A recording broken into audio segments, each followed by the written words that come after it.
Thomas Carson's knees hit the frozen ground hard enough to crack bone, but he felt nothing except the terrible lightness of his youngest son in his arms. Finn's lips had turned the color of winter sky, that pale blue-gray that meant death was close. The boy's chest barely moved, each shallow breath a miracle and a curse. 5 years old, too young, too small, too much like his mother in the moment before she slipped away. "Stay with me." The words came out broken, raw with fear Tom hadn't let himself feel in 2 years. Not since the day he'd buried Rebecca in the frozen ground behind their ranch, her body wrapped in the quilt she'd sewn the winter before. Not since the midwife had placed a tiny, still bundle in his arms and whispered that some babies just weren't meant for this world. Finn's eyelids fluttered. A terrible sound escaped his throat, something between a whimper and silence. "Papa, I'm cold." The voice was so faint Tom had to lean in to hear it, his ear against his son's frozen lips. Behind him, the wrecked wagon listed at an impossible angle, one wheel spinning uselessly against December sky. Liam stood in the wagon bed, 11 years old and trying to look like a man, his jaw clenched against tears. Owen clutched the sideboard, 8 years old and silent as always, his gray eyes wide with the kind of fear that had no words. 15 miles from the nearest settlement, temperature dropping fast enough to kill, and Tom's left shoulder screaming with pain that meant something inside had torn badly, maybe broken completely. The blizzard swallowed the mountains in white. He could barely see 20 feet ahead. Behind them, the trail they'd traveled disappeared under fresh powder. Forward, nothing but the storm. This was how they would die. All four of them. Because Tom had been too stubborn to wait out the weather in town. Because he'd insisted on getting home for Christmas Eve, as if their empty ranch house would somehow feel less empty on December 24th. As if decorating a tree and singing carols would bring back the woman who'd made those traditions matter. Rebecca. Her name was a prayer and an accusation. At her bedside, her hand already going cold, she'd made him promise. "Take care of our boys." Her voice had been a whisper, barely audible over the wind that rattled the windows. "Whatever happens, Tom, keep them safe. Keep them alive. Don't let grief make you forget how to live." He'd promised. And now, because he'd been too broken to think clearly, too numb to make good decisions, he was about to break that promise in the worst possible way. Liam's voice cut through the howling wind. "Papa, we can't stay here." Tom knew. The wagon offered no shelter, no protection from the cold. Already his fingers were losing feeling, despite his gloves. Already Finn's breathing had grown more shallow, more labored. "We walk." The decision came without conscious thought, born from the desperate calculus of survival. Stay and freeze. Walk and maybe freeze. But maybe was better than certainly. Owen tugged at his sleeve with one small hand, pointing into the white darkness. His voice came quiet, careful, the way it always did. "I see something. A light, I think." Tom squinted into the storm. At first, nothing. Just snow and more snow, and the gray-white void of a Colorado blizzard that could kill a man in under an hour. Then maybe half a mile distant, maybe less, a faint golden glow, soft and warm against all that white. Could be real. Could be his eyes playing tricks, showing him what he desperately needed to see. Could be their only chance. He shifted Finn in his good arm, feeling fresh pain lance through his injured shoulder. The boy weighed almost nothing, all bone and trembling cold. Behind him, Liam climbed carefully from the wagon bed, then reached up to help Owen down. 11 years old and already carrying responsibilities no child should bear. Cooking meals that came out half-burned, mending clothes with crooked stitches, holding his younger brothers when they cried at night for a mother who would never answer. Hold hands. Tom's voice came out steadier than he felt. Don't let go for anything. Liam took Finn's hand on one side. Owen took the other. A chain of four, stepping into the white darkness with nothing but that distant light to guide them, if it existed at all. Each step was a battle against snow that had drifted knee-deep in places, thigh-deep in others. Tom half-carried Finn through the worst of it, his injured shoulder protesting every movement. Pain didn't matter now, only forward, only that light. "Papa, I'm tired." Finn's voice was barely audible over the wind. "I know, son. Keep walking. My legs hurt. I know. Keep walking. I want Mama. Tom's throat closed around words that wouldn't come. Couldn't tell his son that Mama was gone, that she died bringing new life into the world. A daughter they'd named Emma, who'd lived barely long enough to draw breath. That the grief had been so heavy, Tom could barely function most days, going through motions instead of living, surviving instead of being alive. Keep walking, Finn. Owen stumbled, went down hard in a drift, snow filling his coat and getting into his eyes. Tom pulled him up with his good arm, checked that all three boys were still there, still breathing, still moving. The light grew stronger. Not a mirage. Real. Solid. Growing clearer with each painful step. A homestead materialized from the storm. Small but sturdy, built low against mountain winds. Smoke rose from the chimney despite the gale, and Tom felt something break loose in his chest. Hope. Desperate, painful hope that maybe they wouldn't die after all. That maybe someone would answer the door. He raised his fist to knock. The door opened before he could, as if whoever lived here had been watching. Waiting. A woman stood backlit by firelight. Mid-30s, Tom guessed in that first frozen moment. Dark auburn hair pulled back in a practical bun. Work-worn hands and eyes that assessed the situation in a single glance. The kind of assessment that came from training or hard experience or both. She wore a simple gray dress, wool stockings, boots that had seen better days. But it was her face that caught him. Not beautiful in the conventional sense, but striking, strong. The face of someone who'd survived things. Inside, not a question, a command. Her voice carried the authority of someone used to being obeyed in moments that mattered. All of you, now, she pulled them through the doorway, her body blocking the wind that tried to follow. The warmth hit Tom like a physical wall, heat from a roaring fire, safety. The sudden change in temperature made his skin burn. Finn's teeth chattered so hard the boy couldn't speak. The woman moved with swift purpose, no wasted motion. Quilts appeared from somewhere, heavy wool that she wrapped around each boy in turn. She stirred the fire to roaring, put coffee on the stove, set water to heating, all in less than a minute, her movements practiced and sure. Sit. She pointed to a chair by the fire, looking at Tom directly for the first time. That shoulder needs looking at. Ma'am, we don't want to impose. You'll sit or you'll fall. Your choice. Tom sat. The room tilted slightly as he did, his vision swimming. The woman brought warm water, clean cloth. Her fingers found his shoulder, probed carefully. Professional? Sure. No hesitation. She knew exactly what she was doing. Wrenched it badly. Maybe cracked something inside, but the bone's intact. She wrapped it with practiced efficiency, her touch gentle despite the clinical nature of the examination. Tom watched her hands work, noticing the calluses, the old scars, the wedding ring she still wore on her left hand despite living alone. Because she had to be living alone. No man would let his wife answer the door to strangers in a blizzard without being present. She finished with his shoulder, then straightened and looked at his boys. All three huddled by the fire, wrapped in quilts, watching her with wide eyes. Names, not unkindly, but not soft either. The voice of someone who dealt in facts, not sentiment.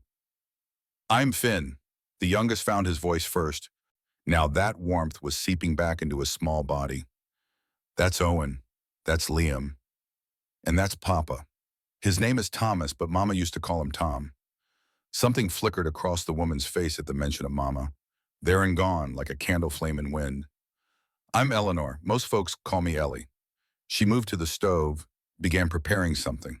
Tom tried to stand to help, but his legs wouldn't cooperate. The adrenaline that had kept him moving through the storm was wearing off, leaving nothing but exhaustion and pain. Thank you, Miss Eleanor. Liam remembered his manners, his voice formal the way Rebecca had taught him. For taking us in. Light in the window means nobody rides past. Eleanor's voice was matter of fact, no emotion visible. That's the law out here. Tom understood. Frontier law, written in the blood of those who died alone. When a blizzard came, you put a light in your window. And if someone came to your door, you let them in. No questions, no judgment. Because next time it might be you out there in the storm, praying someone would see your need and answer it. Storm's too bad for you to leave tonight. You'll stay. I'll make supper. She moved around the small cabin with the ease of long practice.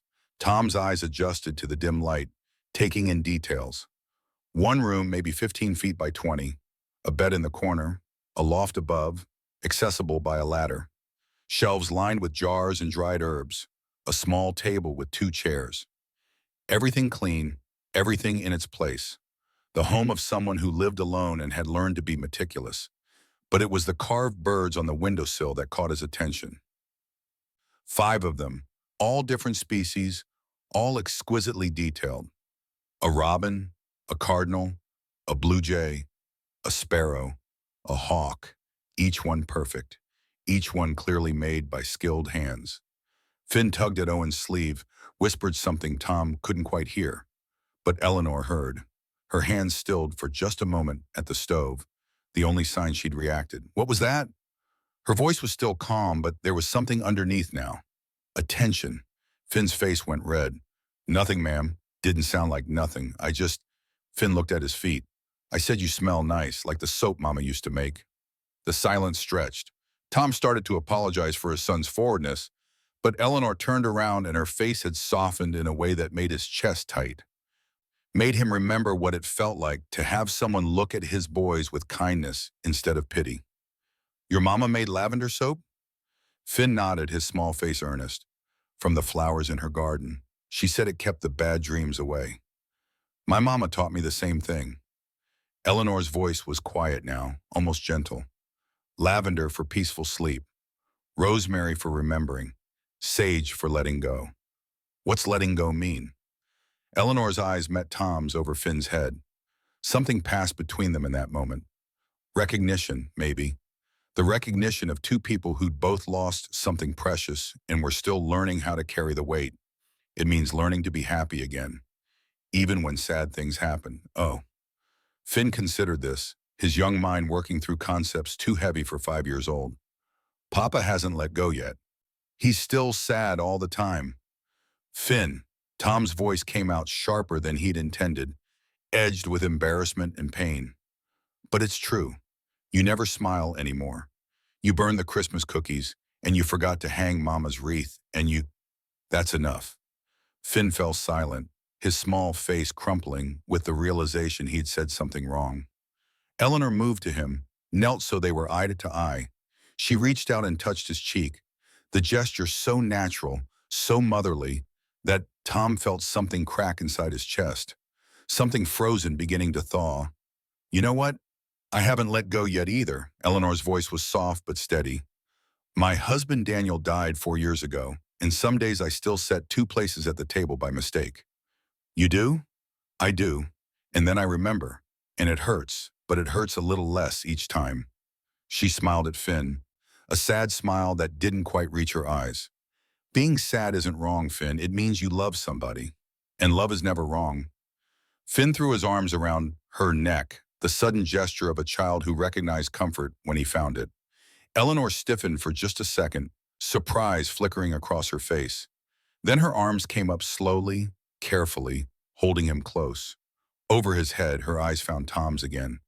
And Tom, who hadn't felt anything but numb for 2 years, felt something shift inside him.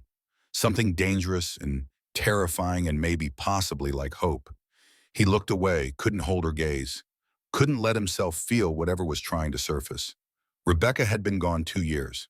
2 years of barely holding everything together, of burning meals and forgetting important things, of watching his boys become quieter, smaller versions of themselves.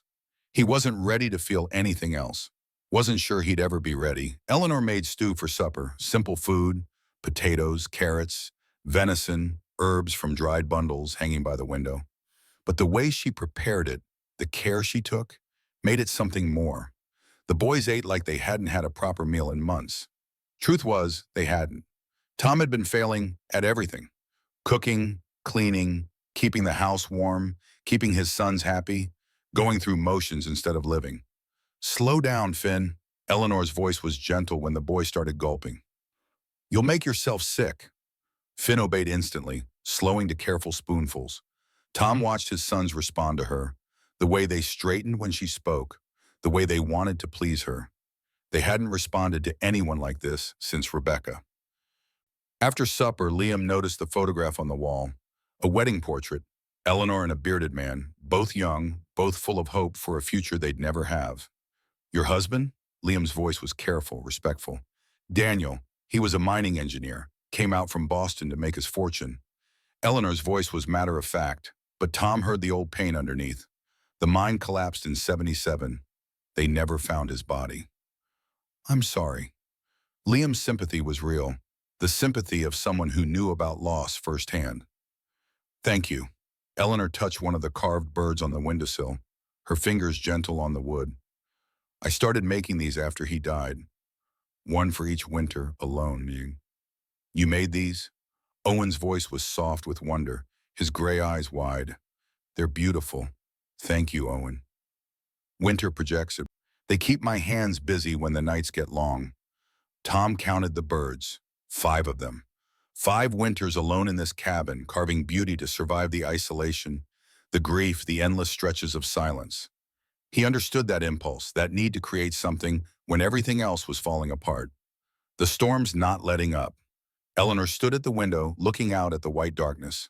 Boys, you'll take my bed. Mr. Carson, the chair by the fire will have to do for you. That shoulder needs to stay warm. Ma'am, we can't take your bed. You can, and you will. Frontier law, Mr. Carson. Tom, the word came out before he could stop it. If we're staying under your roof, you might as well call me Tom. Something flickered in Eleanor's eyes. Not quite a smile, but close. Tom, then, and you'll call me Eleanor. The boys climbed into the bed, exhausted from cold and walking and emotion. Liam first, then Owen, then Finn between them for warmth. The youngest looked small in the big bed, his dark hair spread across the white pillow. Miss Eleanor? Finn's voice was small and sleepy. Will you stay? Just till I fall asleep? Tom started to object. They'd imposed enough already. But Eleanor was already moving, already sitting on the edge of the bed. She looked at Tom as if asking permission. He nodded, unable to speak around the tightness in his throat. Close your eyes. Eleanor's voice was soft now, almost a whisper. And then, so quiet Tom almost didn't hear, she began to hum. An old hymn, one Rebecca used to sing. Amazing Grace, the melody that had filled their home on Sunday mornings, that Rebecca had hummed while kneading bread. That had been the last song she'd requested before the fever took her completely. Tom turned away, faced the fire, his hands clenched into fists. Behind him, his son's breathing slowed and deepened. Eleanor's humming continued, soft and sure, singing his dead wife's song to his living sons. The storm battered the walls, wind howling like something alive and angry. But inside there was peace. Inside there was something Tom hadn't felt in 2 years, something that felt dangerously like home. He lay awake long after Eleanor climbed quietly to the loft, her footsteps barely audible on the wooden ladder. His shoulder ached with each heartbeat, pain pulsing through the joint in waves. But that wasn't what kept him wakeful. The storm had forced them more.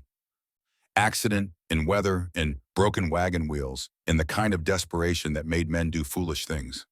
But watching his sons with Eleanor, seeing them transform into who they used to be, curious, trusting, alive, Tom realized something terrifying. The storm hadn't just brought them to shelter. It had brought them to something else entirely. Someone else, and come morning when the storm cleared, he'd have to take them away from it. Back to their empty house with its cold rooms and uncomfortable silences. Back to burned meals and forgotten traditions. Back to surviving instead of living. Tom stared at the ceiling beams, barely visible in the firelight. He listened to the wind howl and thought about Rebecca, about the promise he'd made, about the life they'd planned together, about the children she'd never see grow up, about the grandchildren she'd never hold, about all the futures that had died with her in that cold bedroom 2 winters ago. And for the first time since her death, Tom let himself feel the full weight of how lonely his life had become. Not just alone, he'd been alone plenty of times during the war, during long cattle drives, during the weeks Rebecca visited her sister back east. But lonely, The kind of lonely that came from being surrounded by people you loved and still feeling like you were drowning in silence. The kind of lonely that made you wonder if you'd ever feel truly connected to another human being again. Eleanor Bennett. He turned the name over in his mind, tested the weight of it. A stranger who'd opened her door in a blizzard, who'd wrapped his sons in quilts and fed them soup and sung them to sleep with a dead woman's song, who lived alone and carved birds to mark the winters and wore a wedding ring for a man whose body had never been found. Tom closed his eyes and tried to sleep, but sleep wouldn't come. Outside, the storm continued its assault on the small cabin. Inside, four people who'd been strangers 12 hours ago slept peacefully. And Tom Carson, widower and father and man who'd forgotten how to feel anything, lay awake and wondered what the morning would bring. Morning light woke him, gray and thin through frosted windows. Tom's shoulders screamed when he tried to move, a white-hot bolt of agony that made him gasp. The fire had burned low during the night, leaving the cabin cold enough to see breath. Eleanor was already up, moving quietly near the stove, coffee brewing, the smell of bacon drifting through the small space. Morning, she didn't look at him, keeping her attention on the pan. Tom pushed himself upright with his good arm, every muscle protesting. "Coffee, please." She poured, handed him the cup. Their fingers didn't touch. Both were careful about that, maintaining a distance that felt deliberate. "How's the shoulder?" "Better, thank you." The lie came easily. Nothing was better. His shoulder felt like someone had driven hot iron through the joint, but admitting weakness seemed dangerous somehow, as if acknowledging pain would open doors better left closed. Silence stretched between them, heavy with things neither knew how to say. Eleanor returned to the stove, her back to him. Tom watched her move, noticed the tension in her shoulders, the way her hands gripped the spatula too tight. "Storm's letting up." Her voice was carefully neutral. "I noticed." "You'll be wanting to get home." "Yes," she nodded, still not looking at him. "I'll wrap some food for the journey. The boys will need to eat." "Eleanor, don't." The word came sharp, final. She turned then, and her face was a mask of careful control. "Whatever you're about to say, don't. You have your life, Tom. Your ranch, your boys, and I have mine. Last night was frontier hospitality, nothing more. But it was more. They both knew it was more. Tom could see it in the way she wouldn't quite meet his eyes, in the rigid set of her spine, in the hands that trembled slightly as she wrapped bread in cloth. "I'm grateful." The words felt pathetic, inadequate for what had passed between them in 12 hours. "No gratitude needed. I followed the law." That's all. The boys woke gradually, Finn first, breaking into a smile when he saw Eleanor at the stove. Then the smile faltering when he saw his father's face, the exhaustion there, the pain poorly hidden. "Are we leaving?" Finn's voice was small, already knowing the answer. "Soon, son, but—" Finn looked at Eleanor, then back at Tom, his young face crumpling with understanding. "Can't we stay longer?" "Finn," Tom's voice carried warning, "I don't want to go back to the ranch. I hate the ranch. Everything's sad there. Everything reminds me of Mama being dead." Finn James Carson, the full name, the tone that meant stop talking immediately. "It's true." Finn's voice rose, tears spilling down his cheeks. "You never talk to us anymore. You just work all day, and then you sit in Mama's chair and stare at nothing. And Liam tries to cook, and everything burns, and Owen won't talk, and I have bad dreams every night, and nobody ever comes to hold me." "That's enough." "No," Finn was crying harder now, his small body shaking. "Miss Eleanor held me. Miss Eleanor sang to me. Miss Eleanor made everything feel okay. And I don't want to leave, and you can't make me." He ran to Eleanor, buried his face in her skirt, sobbing. Eleanor looked at Tom over his son's head, her eyes bright with something that might have been pain or understanding or both. She knelt, took Finn's face in her hands with a gentleness that made Tom's chest ache. "Finn, look at me." The boy looked, his face wet with tears. "Your papa loves you more than anything in this world." And sometimes when people love someone very much and that person goes away, the love turns into hurt. Your papa's hurt right now, but it doesn't mean he doesn't love you. It means he loved your mama so much that losing her broke something inside him. But he never smiles anymore. I know, sweetheart, but broken things can heal. It just takes time. She looked up at Tom, and her voice carried weight when she continued. And sometimes it takes help. Tom couldn't speak. His throat was too tight, his eyes burning with tears he hadn't shed in 2 years. Not at Rebecca's funeral, not when they'd lowered the tiny coffin that held baby Emma. Not during the long nights when he had heard his sons crying and hadn't known how to comfort them because he was drowning in his own grief. Go with your papa. Eleanor's voice was gentle but firm. Go home. And remember that you always have a place here if you need it. My door is open. My light will always be in the window. She kissed Finn's forehead, then stood and turned back to the stove. Dismissing them, protecting herself. Building walls that Tom understood all too well because he'd spent 2 years building the same ones. Boys, get your things. His voice came out rough, barely controlled. We're leaving. They gathered their coats, their hats. Eleanor wrapped more food in cloth, bread, cheese, strips of dried meat. Efficient movements, no wasted motion. At the door, she handed the bundle to Tom.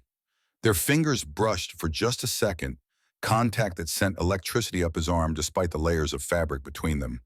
Both pulled back like they'd touched fire. Thank you for everything. Tom forced the words out. Safe travels, Mr. Carson. Mr. Carson, not Tom anymore. The wall was back up completely. The moment was over. Tom led his boys out into the cold toward the broken wagon where old Martin Reeves waited with fresh horses. The neighboring rancher had spotted the wrecked wagon at first light, come to investigate. Behind him, Tom heard the cabin door close. He didn't look back. Couldn't look back. But Finn did, craning his neck around to stare at the small homestead disappearing behind them. Goodbye, Miss Eleanor. The words were so quiet they were almost lost in the wind. I love you. The door didn't open again. They rode away through the snow, and with every step, Tom felt something inside him dying.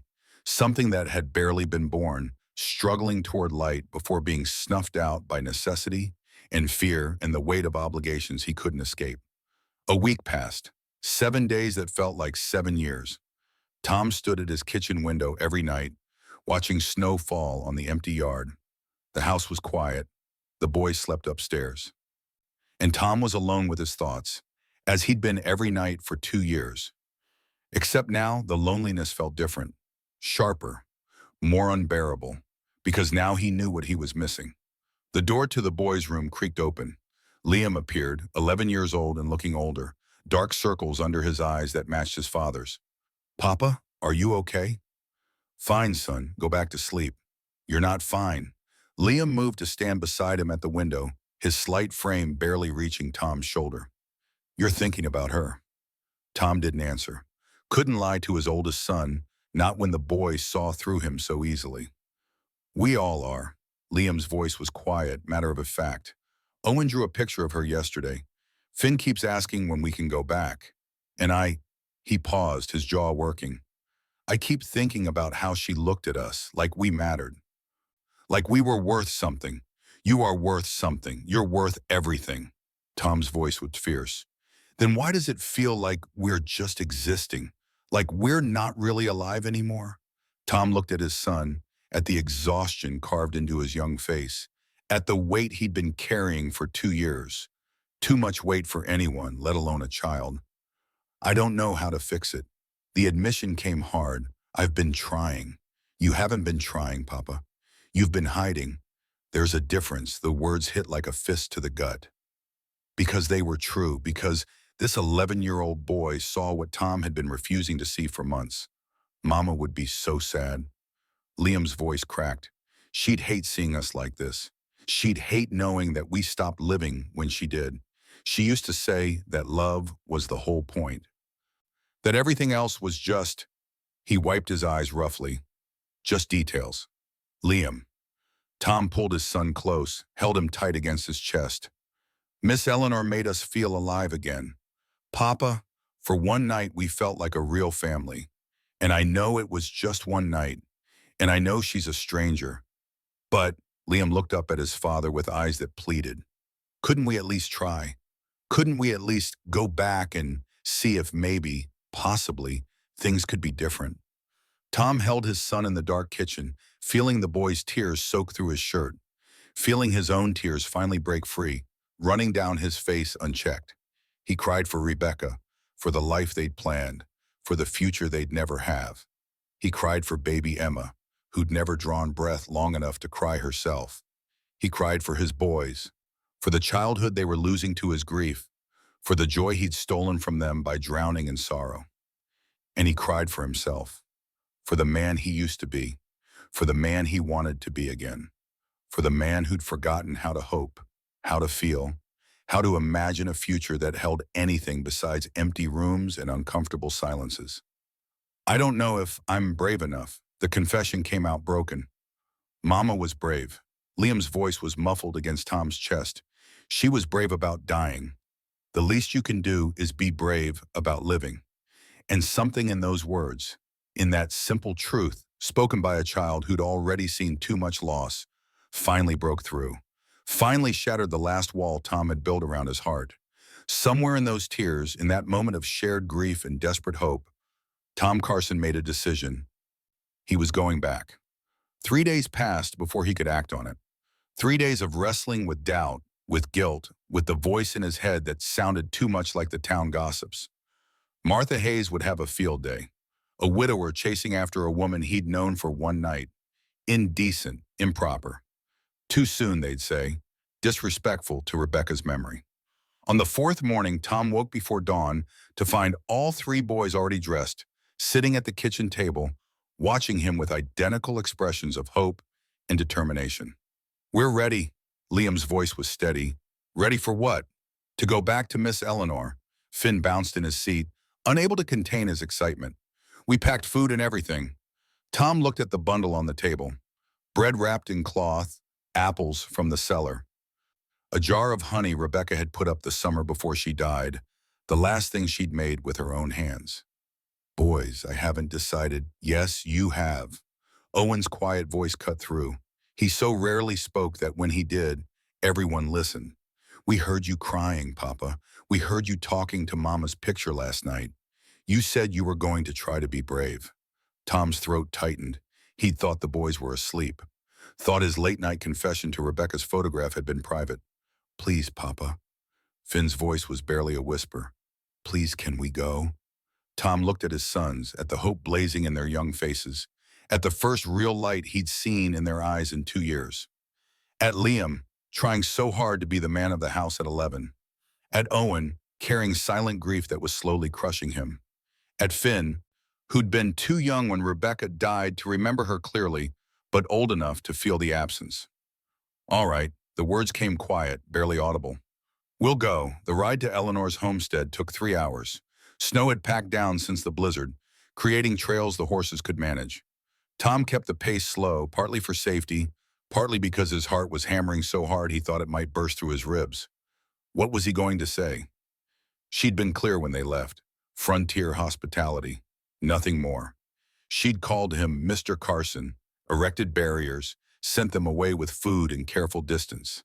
Maybe she didn't want them to come back. Maybe one night of playing family had shown her exactly what she was better off without. A broken man barely holding himself together. 3 needy boys who would demand time and attention and emotional energy she might not want to give. Maybe she'd looked at them in the cold light of morning and felt relief when they left. The boys chattered the whole way, their voices bright with excitement. Finn especially, talking about everything and nothing, his joy bubbling over into words that tumbled out faster than thought. "Do you think she'll be surprised?" "I bet she'll be surprised." "Do you think she made more birds?" "I want to learn how to carve birds." "Do you think she'll teach me?" "Liam, do you think she'll let me help cook?" Her stew was so good. "Owen, remember her stew?" Owen nodded, a small smile on his usually solemn face. Tom let them talk, drawing comfort from their happiness, even as his own anxiety grew with each mile. They came over the ridge and the homestead appeared below, smoke rising from the chimney in a thin gray line. A figure moved near the woodpile, splitting logs with steady, practiced swings. Eleanor. She looked up at the sound of hoofbeats.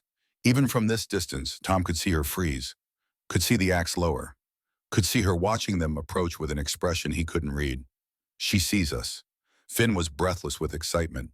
"She sees us, Papa." Tom reined in his horse at the edge of her property, his heart in his throat.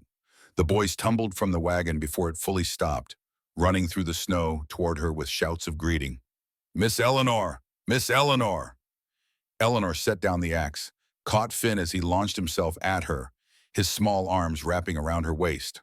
Owen followed, more restrained but just as eager. Liam hung back slightly, trying to maintain dignity, but his face betrayed him. He was smiling, really smiling, for the first time in months. Tom climbed down slowly, walked toward Eleanor on legs that felt unsteady. His shoulders still ached despite a week of rest. Or maybe it was his heart that ached. He couldn't tell anymore. Eleanor looked at him over the heads of his sons, her face unreadable. Cautious, guarded. "Mr. Carson." "Tom." He corrected automatically, the word coming firmer than he felt. "You called me Tom before. That was before you left." Her voice was flat, giving nothing away. "I came back. I can see that." She disentangled herself from the boys gently, straightening to face him directly. "What do you want?" The question was blunt, direct. No room for pretty words or careful maneuvering. Tom took a breath, tried to find the right answer, the honest answer. "I don't know. I don't know what I want. I don't know what I'm doing here. I just know that when we left, something broke. In me, in the boys, and we've been breaking a little more every day since."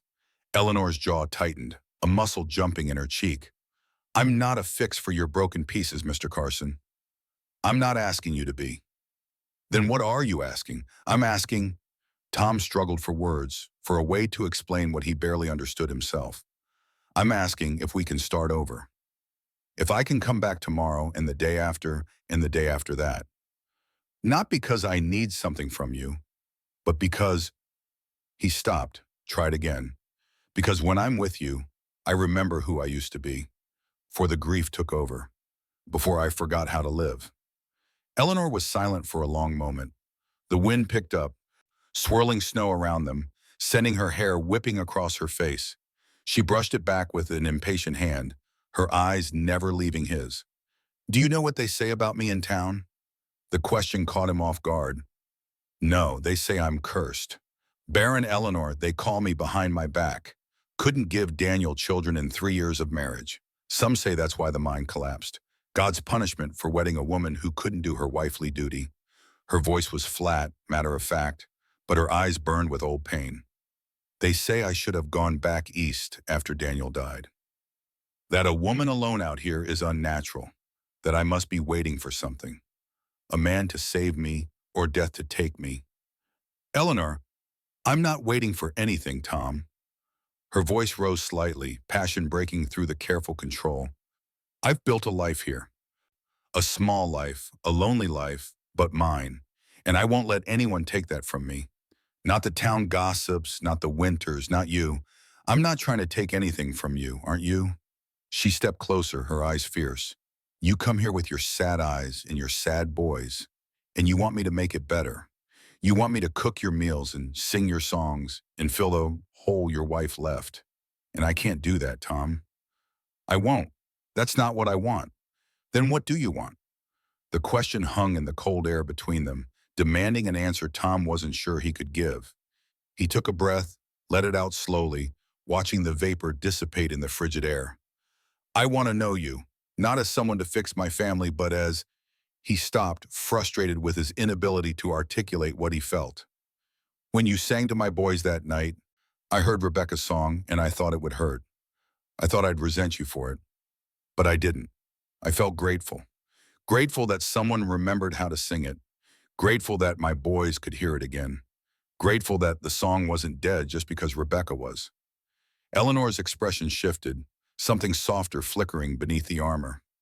"I learned that song from my mother. She sang it to me when I was small, before the fever took her when I was 7. I hadn't sung it in years, not since Daniel died. But your boys—" She looked at them, standing silent and watchful a few feet away. "They look so cold, so lost. And the song just came. They haven't stopped talking about you." Tom kept his voice quiet. "About the birds you carve, about the stew you made, about the way you listened to them. Really listened." He paused. "I haven't been listening to them, Eleanor, not really. I've been so wrapped up in my own grief that I forgot they were grieving too. Forgot they lost a mother, not just a woman they lived with. Forgot they were children who needed more than food and shelter. They're good boys. They're broken boys. Same as me. Tom met her eyes, but they came alive that night in your cabin. For the first time in 2 years, they laughed. They smiled. They acted like children instead of little ghosts haunting our empty house. And I want that for them, Eleanor. Even if you never speak to me again, even if you send me away right now, I want that for them. Eleanor was quiet. The wind howled around them. The boys waited, barely breathing, their futures hanging on whatever she would say next. Come inside. Her voice was softer now. Not quite gentle, but no longer hard. It's too cold to have this conversation out here. She turned and walked toward the cabin. The boys ran after her, whooping with joy that echoed across the empty landscape.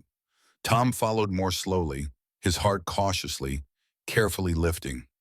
Inside was warm, the fire crackling exactly as he remembered. Eleanor moved around the space with the same efficiency, putting coffee on, setting out bread and butter. The boys settled by the fire, quiet now, sensing that the adults needed to talk. Eleanor handed Tom a cup of coffee, then sat across from him at the small table. I need you to understand something. Her voice was steady, controlled. I've been alone for 4 years. I've gotten used to it. I've made peace with it. She wrapped her hands around her own cup, staring into the dark liquid. And then you and your boys showed up in that blizzard, and you made me remember what it felt like to have a family, to be needed, to matter to someone. Her voice caught, just slightly. And when you left, I broke a little too. So you don't get to just come back and expect everything to be easy. You don't get to make me hope and then disappear again. I won't disappear. How do I know that? You don't. Tom set down his cup, leaned forward. You don't know anything about me except that I'm a widower with 3 boys and a broken wagon and more grief than any one person should carry. You don't know if I'm good or kind or reliable. You don't know if I'll keep my word or break it. He paused. But I know something about you. I know you put a light in your window during a blizzard, even though you live alone and no one would have blamed you for letting it stay dark. I know you gave up your bed for 3 small boys you'd never met. I know you sang a song that must have hurt you to remember, just because a scared child needed comfort. Eleanor's eyes glistened, catching the firelight. That's who you are, Eleanor Bennett. And I want to know more. I want to know everything. Not so you can fix me, but because... He stopped, took a breath. Because you're the first person in 2 years who's made me want to know anything at all.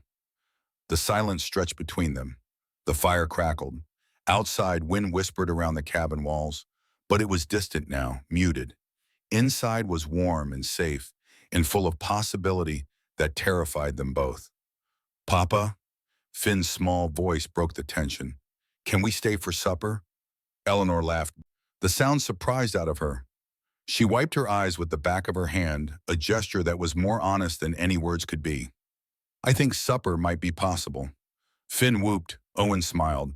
Liam let out a breath he'd been holding, his thin shoulders sagging with relief. And Tom, looking at Eleanor Bennett across her small table in her small cabin, felt something shift in his chest. Not love, not yet. Something quieter, something smaller, but no less precious. Hope.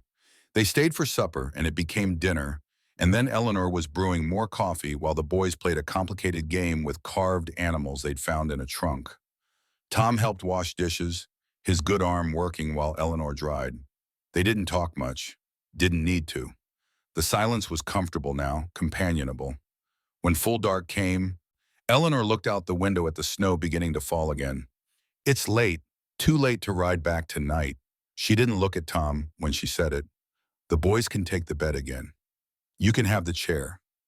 I'll sleep in the barn. I don't want to impose. You'll freeze in the barn. The chair is fine. Tom started to protest, but something in her expression stopped him.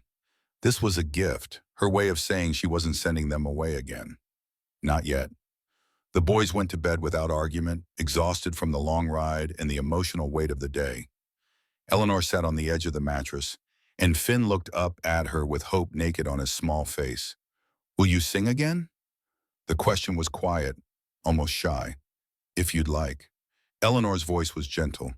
Close your eyes. 3 pairs of eyes closed obediently. Eleanor began to hum, the same hymn from a week ago. But this time Tom didn't turn away. He stood in the doorway and watched her with his sons, watched the tenderness in her face, the care in every note, watched his boys relax into sleep, safe and loved, and finally at peace. When the last verse faded, Eleanor stood carefully and moved toward the door. Tom stepped back to let her pass. They stood close in the small space, close enough that he could smell lavender soap, could see the gold flecks in her hazel eyes. Thank you. His voice came out barely above a whisper. For giving us another chance. Don't thank me yet. We haven't figured anything out. No, but we will. Eleanor held his gaze for a long moment, searching for something. Whatever she found must have satisfied her because she nodded, just once, and climbed the ladder to the loft. Tom settled into the chair by the fire, his shoulder protesting the awkward position. But he didn't care. Didn't care about the discomfort, the pain, the uncertainty of what came next. For the first time in 2 years, Thomas Carson went to sleep with hope warming his chest more than any fire could. They stayed 3 more days. Tom told himself it was because the weather remained uncertain, because his shoulder needed rest, because the horses were tired. All lies. The truth was simpler and more complicated. He didn't want to leave, and Eleanor didn't ask him to. A routine developed without discussion. Tom worked on the homestead during daylight hours, fixing things that needed fixing. The henhouse door that hung crooked, the fence where deer had broken through, the loose shingles on the roof that would leak come spring. Eleanor taught the boys in the mornings, reading, writing, arithmetic. Finn struggled with letters but excelled at numbers. Owen absorbed everything silently, his quick mind soaking up knowledge. Liam worked hardest of all, determined to prove himself worthy of her attention. In the evenings, after the boys slept, Tom and Eleanor sat by the fire and talked. Small things at first, safe things, the weather, the quality of the venison, whether the chickens would survive another harsh winter. But slowly, carefully, the conversations deepened. Tell me about Rebecca. Eleanor's request came on the 3rd night, her voice quiet in the firelit darkness. Tom stiffened, his first instinct to deflect, but something in her face stopped him. She wasn't asking to be cruel. She was asking because she understood that Rebecca was part of who he was, part of the story that had brought him to this moment. She was good. The words came slowly, painfully. Better than I deserved. We married young, barely 20. I was working cattle drives, saving money to buy land. She waited for me through 3 long seasons, never complained about the letters that came months late, never doubted I'd come back. What was she like? Stubborn. Tom smiled despite the ache in his chest. Decided she wanted to marry me when she was 16, told her father the same day. He thought she was too young, said to wait. She waited exactly 1 year to the day, then announced we were getting married whether he blessed it or not. He blessed it. Eleanor's lips curved slightly. Sounds like a woman who knew her own mind. She did. Used to tell me that life was too short to waste on uncertainty. That if you love someone, you said it. If you wanted something, you fought for it. He stared into the fire, remembering. She wasn't afraid of anything. Not hard work, not childbirth, not winters that killed livestock. The only thing that scared her was the thought of leaving the boys alone, of them growing up without a mother. And then she did. Eleanor's voice was gentle. Yes, Tom's throat tightened. Baby Emma came too fast. The cord was wrapped around her neck. Doc said there was nothing anyone could have done, but Rebecca blamed herself in those last hours. Kept apologizing to me, to the boys, asking me to promise I'd take care of them, that I wouldn't let grief make me forget how to live. He looked at Eleanor then, really looked at her. I broke that promise. For 2 years, I broke it every single day. You're trying to keep it now, am I? The doubt crept into his voice. Or am I just looking for someone to fix what's broken? Eleanor was quiet for a long moment. The fire crackled. Outside, an owl called, the sound lonely and beautiful. When Daniel died, I thought my life was over. Not in the dramatic way people say it, but literally. I thought there was no point in continuing. We'd had plans, a house in town eventually, children hopefully, a future that stretched out bright and full of possibility. She pulled her shawl tighter around her shoulders. The mine took all of that, took him, took our dreams, left me with nothing but this cabin and the judgment of people who thought I should pack up and go back east where I belonged. Why didn't you? Because spite is a powerful motivator. Eleanor's smile was sharp. They wanted me to fail, wanted me to prove them right, that a woman couldn't make it alone out here. So I stayed, learned to hunt, to trap, to survive winters that would have killed me if I'd let them. And I carved birds to remind myself that I could still create beauty, even when everything felt ugly and hopeless. Tom understood that impulse, that need to prove something, if only to yourself. Do you still feel that way? Ugly and hopeless? Sometimes. She met his eyes, less so recently. The words hung between them, heavy with meaning. Neither was quite ready to acknowledge directly.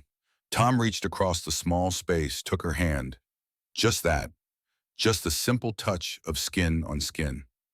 Eleanor's fingers were work-roughened, calloused from labor, but they were warm, alive, real. They sat like that until the fire burned low, not speaking, just being together in the quiet. And when Eleanor finally pulled her hand away and climbed to the loft, Tom felt the loss of that touch like a physical thing. On the fourth morning, Tom made a decision. We need to go home. He said it over breakfast, watching his boys' faces fall. Just for a few days, check on the livestock, make sure everything's secure. Then we'll come back. If Miss Eleanor will have us. He looked at her, asking permission. My door is open. Eleanor's voice was steady, but her eyes betrayed her. Relief, hope, fear, always. The ride home felt different this time. The boys chattered about what they'd learned, about the birds Eleanor had shown them how to start carving, about the stories she'd told during lessons. Tom listened and let their joy wash over him, warming something that had been cold for too long. The ranch came into view as the sun reached its peak. Same house, same barn, same empty yard.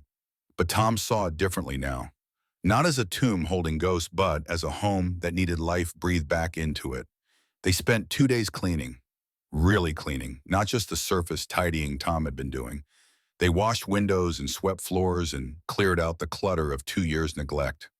Liam found his mother's cookbooks, handed them to his father without a word. Tom opened the first one and saw Rebecca's handwriting in the margins. Notes about doubling recipes, about Finn's preference for extra cinnamon, about substitutions when supplies ran low. Papa? Liam's voice was tentative. Can we put up Mama's wreath? Tom looked at his son, saw the hope and fear warring in his young face. The wreath had been Rebecca's pride. Made from pine boughs and red ribbon, hung every Christmas season. Tom had packed it away after her death, unable to bear looking at it. Yes, the word came easier than he'd expected. We can put it up. They found it in the attic, carefully wrapped in muslin. The pine had dried out, the ribbon had faded, but it was still beautiful. Still Rebecca's. They hung it on the door together, all four of them, and Tom felt something shift. Not forgetting, never forgetting, but maybe possibly beginning to heal. That evening, Tom made a decision that terrified him. Boys, I'm going into town tomorrow. Going to talk to some people. About what? Liam's eyes were sharp, knowing. About courting Miss Eleanor. Properly. The way things should be done. The way the boys erupted in celebration. You'd think he'd promised them Christmas in July. But beneath their joy, Tom felt his own anxiety building. Town would have opinions.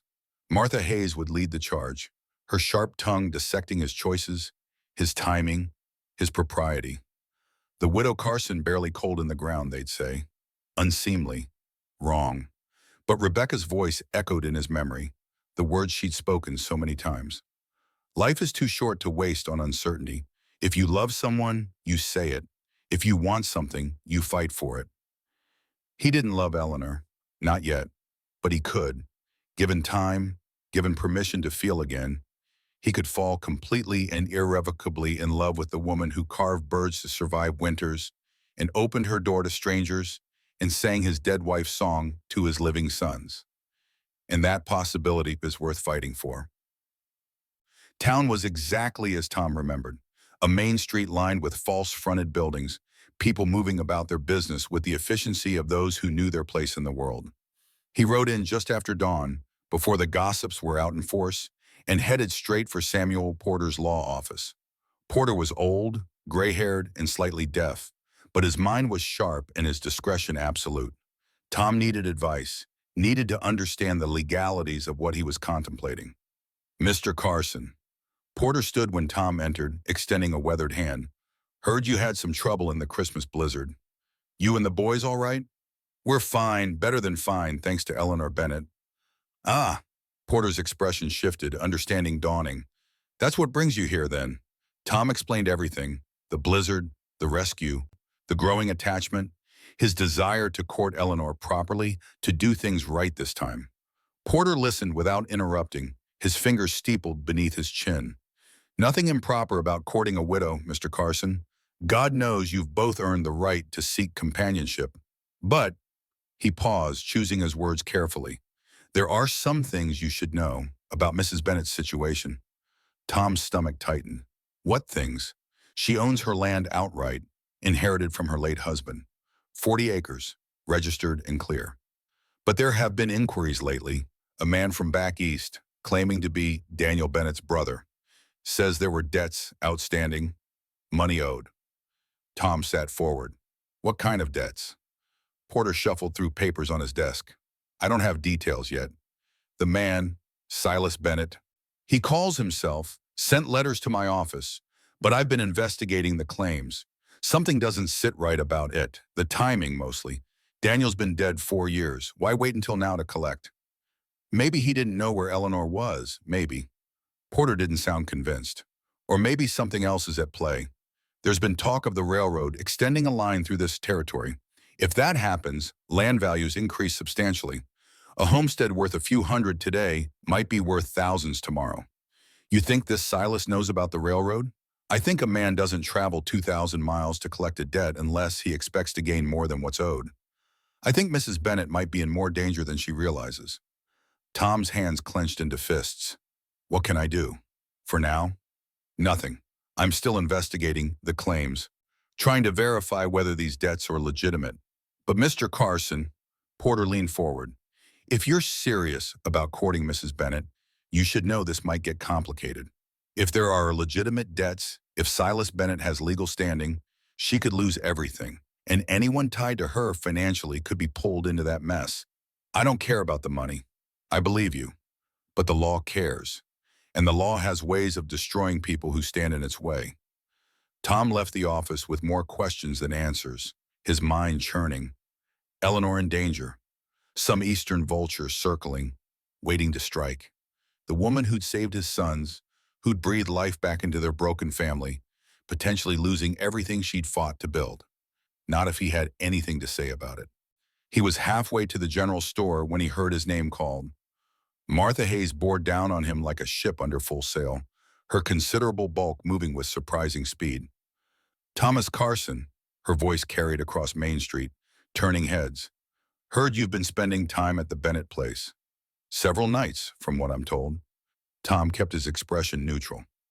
Mrs. Hayes, is it true you and that woman, alone together? I've been helping with repairs. Winter storm damage. The lie came easily, smoothly, and my boys have been with me the entire time. Hardly alone. Martha's eyes narrowed. You know what people are saying? A widower and a widow, spending nights under the same roof. It's not proper, Mr. Carson. Not Christian. With respect, Mrs. Hayes, what I do on my own time is my concern. Everything is everyone's concern in a town this size. We have standards, expectations.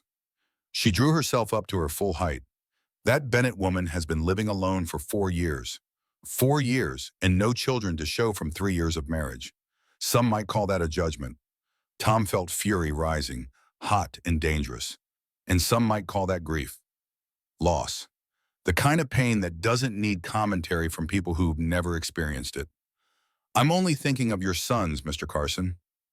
Growing up without a mother is hard enough without exposing them to a woman of questionable. That's enough. Tom's voice came sharp, final. Eleanor Bennett is a good woman. She saved my sons' lives, and I'll thank you not to speak of her in such terms. Martha's face flushed red. You'll regret this. Both of you will. She swept away, leaving Tom standing in the middle of Main Street with half the town watching. Perfect, exactly what he'd wanted to avoid, but maybe unavoidable, given what he was planning. He continued to the general store, made his purchases, supplies for the ranch, a few items for Eleanor that he told himself were just neighborly. The storekeeper, old Harrison Webb, raised an eyebrow at the lavender soap but said nothing. On his way out, Tom ran into Reverend Samuel Brooks. The minister was younger than Tom, maybe 35, with kind eyes and the sort of calm demeanor that put people at ease. "Mr. Carson, good to see you in town." "Reverend." They stood in awkward silence for a moment, then Brooks gestured to the small church across the street.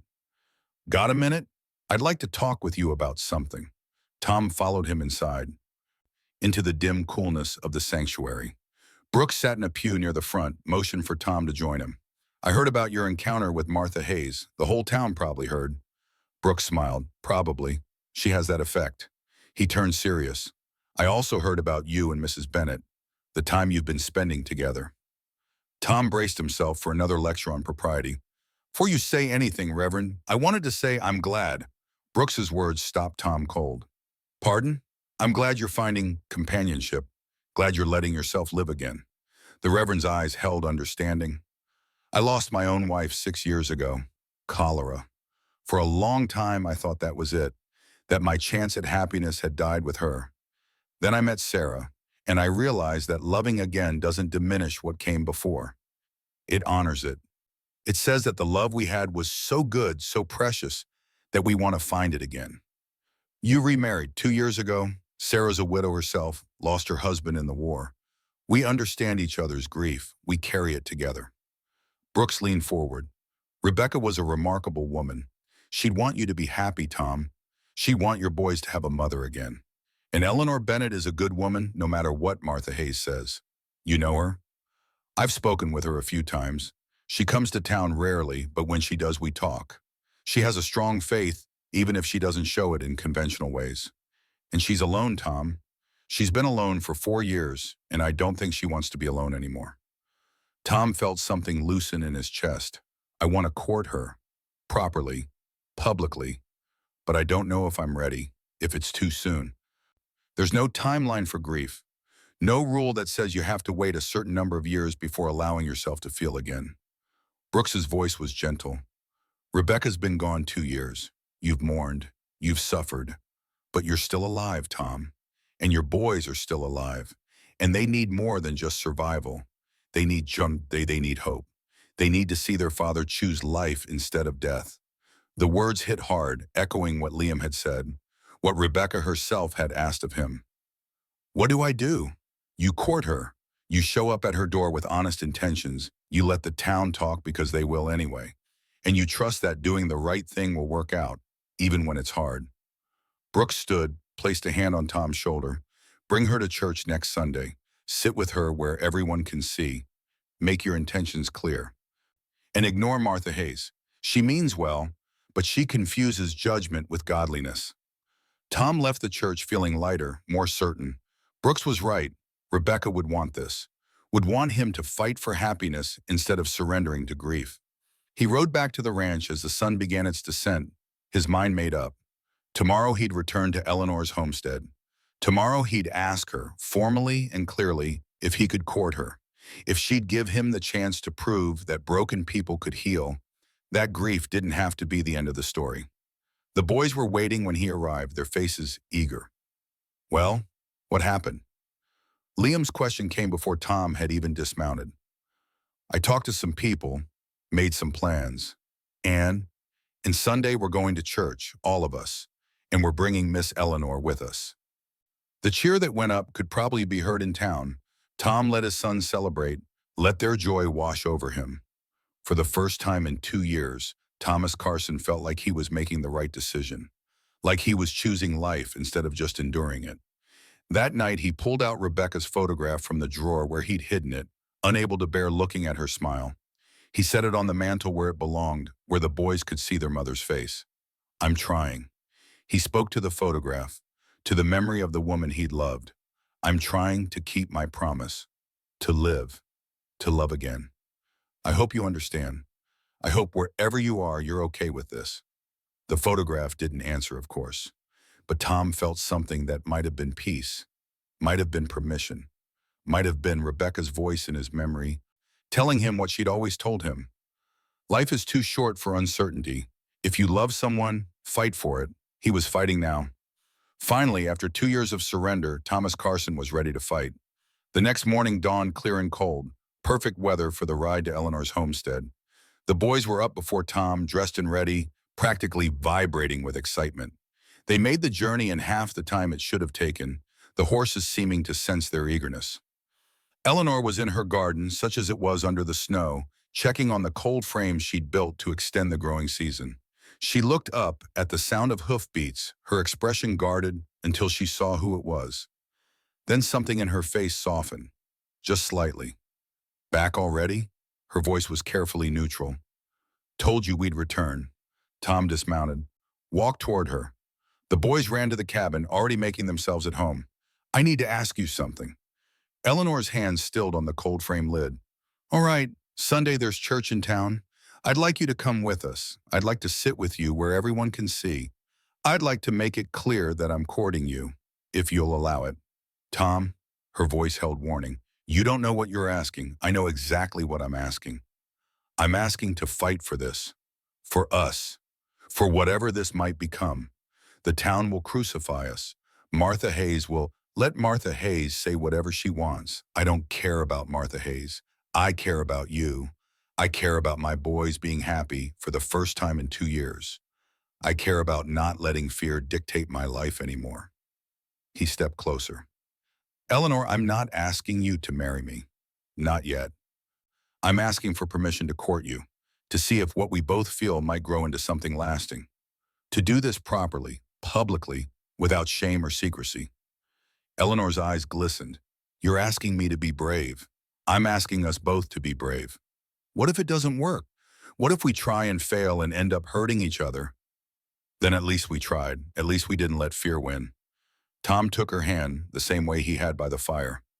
"My wife told me that life was too short for uncertainty, that if you wanted something, you fought for it. I want this, Eleanor. I want the chance to see if we could be happy together. And I think you want it too." "I do." The confession came quiet, barely audible. "I do want it, but I'm terrified." "Me too," Tom admitted. "But I'm more terrified of spending the rest of my life wondering what might have been." Eleanor looked at him for a long moment, her hazel eyes searching his face. Then slowly she nodded. "All right, I'll come to church with you. I'll sit with you. I'll let them stare and whisper and judge." She squeezed his hand. "But Tom, you need to know something. There are things about my situation, about my past, that could complicate this. Things that might make you change your mind. Tell me," she took a breath, "I can't have children. 3 years of marriage to Daniel and nothing.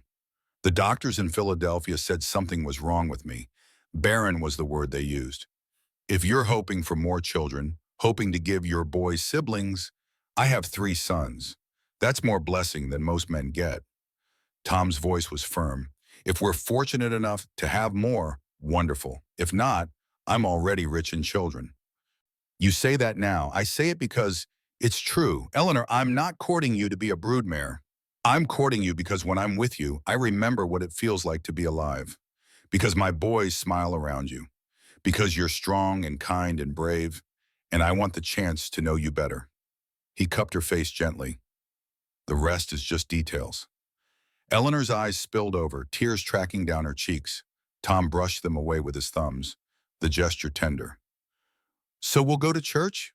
We'll go to church, and we'll face whatever comes after? Together?" Tom smiled. "Whatever comes, we'll face it together." From the cabin window, 3 small faces watched. Owen smiled his rare, precious smile. Liam pumped his fist in quiet victory, and Finn bounced on his toes, barely containing his joy. Their family was finally, truly coming together. Sunday arrived cold and bright, the kind of winter morning that made everything look clean and new. Tom stood in front of the mirror in his bedroom, adjusting his collar for the 3rd time. His only good suit, the one he'd worn to Rebecca's funeral, felt tight across the shoulders. Or maybe that was just anxiety making it hard to breathe. "Papa, you look fine." Liam appeared in the doorway, already dressed in his own church clothes. Stop fussing. I'm not fussing. You've adjusted that collar 5 times. That's fussing. Tom dropped his hands, managed a weak smile. His son was right. He was stalling, prolonging the moment before they had to leave, before he had to face the town with Eleanor on his arm. You're scared. Owen's quiet observation came from behind Liam. Both boys had materialized in the doorway, watching their father with expressions far too knowing for their ages. A little, Tom admitted. What if she changes her mind? What if we get there and she decides it's too much? She won't. Finn pushed between his brothers, his small face earnest. Miss Eleanor's brave. She told me so. She said brave people do things even when they're scared. Tom knelt, pulled his youngest son into a hug. When did you get so wise? I've always been wise. You just didn't notice. The simple confidence in Finn's voice made Tom laugh, really laugh, for the first time in longer than he could remember. His boys were healing, growing, becoming themselves again. Whatever happened today, that was worth fighting for. They rode to Eleanor's homestead in the wagon, the boys in the back, Tom on the bench, feeling like he was heading to his own execution. But when they crested the ridge and saw Eleanor waiting on her porch, something settled in his chest. She wore a dark blue dress he hadn't seen before, her auburn hair pinned up in a way that showed the elegant line of her neck. Simple, modest, beautiful. She climbed up beside him without a word, her hands trembling slightly as she smoothed her skirt. Tom wanted to take her hand, to offer reassurance, but that felt too intimate for a journey they hadn't yet begun. The ride to town was quiet. Even Finn seemed to sense the gravity of what they were about to do. As they approached the church, Tom saw wagons already gathered, families filing inside in their Sunday best. His stomach clenched. Last chance to change your mind. He kept his voice low, meant only for Eleanor. I could be. She turned to look at him, her hazel eyes steady. Are you? No. Then neither am I. Tom helped her down from the wagon, acutely aware of eyes already turning their direction. Gus Porter stood near the church steps, his weathered face breaking into a grin when he saw them. At least one friendly face in the crowd. Tom Carson. Gus's voice boomed across the churchyard. About time you showed up. And Mrs. Bennett, don't you look lovely this morning? Thank you, Mr. Porter. Eleanor's voice was calm, but Tom felt the tension in her body as he offered his arm. Call me Gus. Everyone does. He winked at Eleanor, then looked at Tom. You taking this lady to sit with you? That's the plan. Good man. Don't let the busybodies get to you. They'll talk regardless. Might as well give them something worth talking about. Gus clapped Tom on the shoulder and headed inside, leaving them standing at the base of the steps. Other families passed, some nodding politely, others averting their eyes. Martha Hayes swept by with her nose in the air, pretending she hadn't seen them. Tom felt Eleanor stiffen beside him. Ready? His voice came quieter than he'd intended. No, but let's go anyway. They walked into the church together, Tom's boys trailing behind. The sanctuary was already half full, families settling into their usual pews. Conversations died as Tom and Eleanor entered, replaced by whispers that followed them like a wave. Tom kept his eyes forward, guiding Eleanor toward a pew near the front. Not the very front, that would be presumptuous, but close enough to make a statement. He waited for her to sit, then sat beside her, close enough that their shoulders almost touched. The boys filed in after, Finn immediately pressing against Eleanor's other side. Tom heard the whispers intensify, felt the weight of judgment settling over them like a shroud. Reverend Brooks entered from the side door, his eyes finding Tom's immediately. A small smile crossed his face, encouragement and approval combined. At least the minister was on their side. Dearly beloved, Brooks's voice carried through the sanctuary. We gather this morning to worship and to remember that God's love extends to all, without exception or judgment. His emphasis on the last word was subtle but clear. A reminder to the congregation that church was meant to be a place of grace, not condemnation. The service proceeded normally, hymns sung, prayers offered, scripture read. But Tom couldn't focus on any of it. He was too aware of Eleanor beside him, too aware of the eyes boring into his back, too aware that this moment was defining something fundamental about his future. When they stood for the final hymn, Eleanor's voice joined his, clear and sweet. Tom had forgotten she could sing. Or maybe he'd never known. There was still so much to learn about her, so many small discoveries waiting. The benediction came, and then people began filing out. Tom knew what came next. The gauntlet. Standing in the churchyard, exposed to questions and commentary and thinly veiled criticism. He stood, offered Eleanor his arm again. "Thank you." She whispered it so quietly he almost missed it. "For what?" "For not being ashamed to be seen with me." "Eleanor, I could never, I know. But thank you anyway." They emerged into sunlight and chaos. It seemed half the town had stayed behind, ostensibly chatting with neighbors, but really waiting to see what Tom Carson would do next. Martha Hayes was holding court near the church steps, her voice carrying. "Unseemly, that's what it is.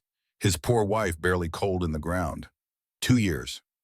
Gus Porter's voice cut through Martha's monologue. "Rebecca's been gone 2 years, Martha. How long is a man supposed to mourn before people like you decide he's allowed to live again?" "That's not the point." "Then what is the point? That Tom should spend the rest of his life alone? That his boys should grow up without a mother because you think it's too soon?" Gus stepped closer to Martha, his craggy face serious. "I knew Rebecca Carson. She was a good woman, a kind woman, and she'd be ashamed of you right now. Ashamed that you're using her memory to hurt people instead of celebrating that Tom's finally finding a way forward." Martha's face flushed crimson. "How dare you?" "I dare because someone needs to." Gus turned to address the gathered crowd. "Tom Carson is a good man. He lost his wife in the worst way possible, and he's been barely surviving ever since. Eleanor Bennett is a good woman who saved his boys' lives in a blizzard. If they want to find comfort in each other's company, that's nobody's business but theirs." The crowd was silent. Tom felt Eleanor's hand tighten on his arm, felt her trembling slightly. He wanted to say something, to defend her, to make this easier somehow. But before he could speak, another voice rang out. "Mr. Porter is correct." Reverend Brooks descended the church steps, his presence commanding attention. "I've spoken with both Mr. Carson and Mrs. Bennett. Their intentions are honorable, their motives pure. They're seeking companionship, nothing more. And they're doing it properly, publicly, with respect for propriety and community standards." He looked directly at Martha. "If anyone takes issue with that, I suggest they examine their own hearts and ask whether their objections come from genuine concern or from something less charitable." Martha opened her mouth, closed it again. For once, she had no response. The crowd began to disperse, some still whispering, but others nodding in apparent approval. Crisis averted. For now. Mrs. Carson used to make the best honey cake. Old Mrs. Eleanor Patterson approached them, her lined face kind. "I still have her recipe if you'd like it, Mrs. Bennett." I'm sure the boys would appreciate tasting their mother's cooking again. The offer was a gift, an acceptance. Eleanor's eyes glistened. "I'd like that very much. Thank you, Mrs. Patterson." "Don't thank me, dear. Just be happy. That's all any of us really want." She patted Eleanor's hand and shuffled away, leaving them standing in the thinning crowd. Tom felt something loosen in his chest. Not everyone was against them. Not everyone thought they were making a mistake. "Well," Eleanor's voice was shaky, "that was terrifying, absolutely terrifying." Tom agreed. "Want to do it again next week?" She laughed, the sound surprised out of her. "You're insane." "Probably, but the offer stands." They walked to the wagon, the boys already scrambling into the back. As Tom helped Eleanor up, he caught sight of a man watching them from across the street. Tall, thin, dressed in Eastern clothing that looked out of place in the rough Colorado town. The man's eyes were sharp, calculating, fixed on Eleanor with an intensity that made Tom's instincts flare. "Who's that?" Tom kept his voice low. Eleanor followed his gaze, and he felt her entire body go rigid. "I don't know, but I don't like the way he's looking at us." The man tipped his hat in their direction, a gesture that felt mocking rather than polite, then turned and walked away. Tom watched him go, unease settling in his gut. "Something's wrong." Eleanor's voice was barely audible. "I can feel it."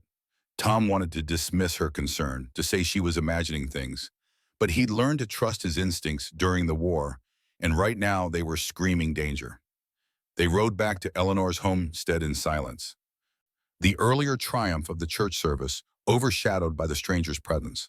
When they arrived, Tom helped Eleanor down, but didn't immediately leave. Stay inside tonight. Lock your doors. Tom, you're scaring me. I'm scaring myself. Just promise me you'll be careful. She nodded, her face pale. Will I see you tomorrow? First thing. He wanted to kiss her. The impulse came sudden and strong, catching him off guard. But it was too soon, too fast. Instead, he squeezed her hand once and climbed back onto the wagon. The boys were quiet on the ride home, sensing their father's tension. Only when they were safely back at the ranch did Liam speak. Who was that man? I don't know, son, but I'm going to find out. The next morning, Tom rode to Samuel Porter's office before dawn.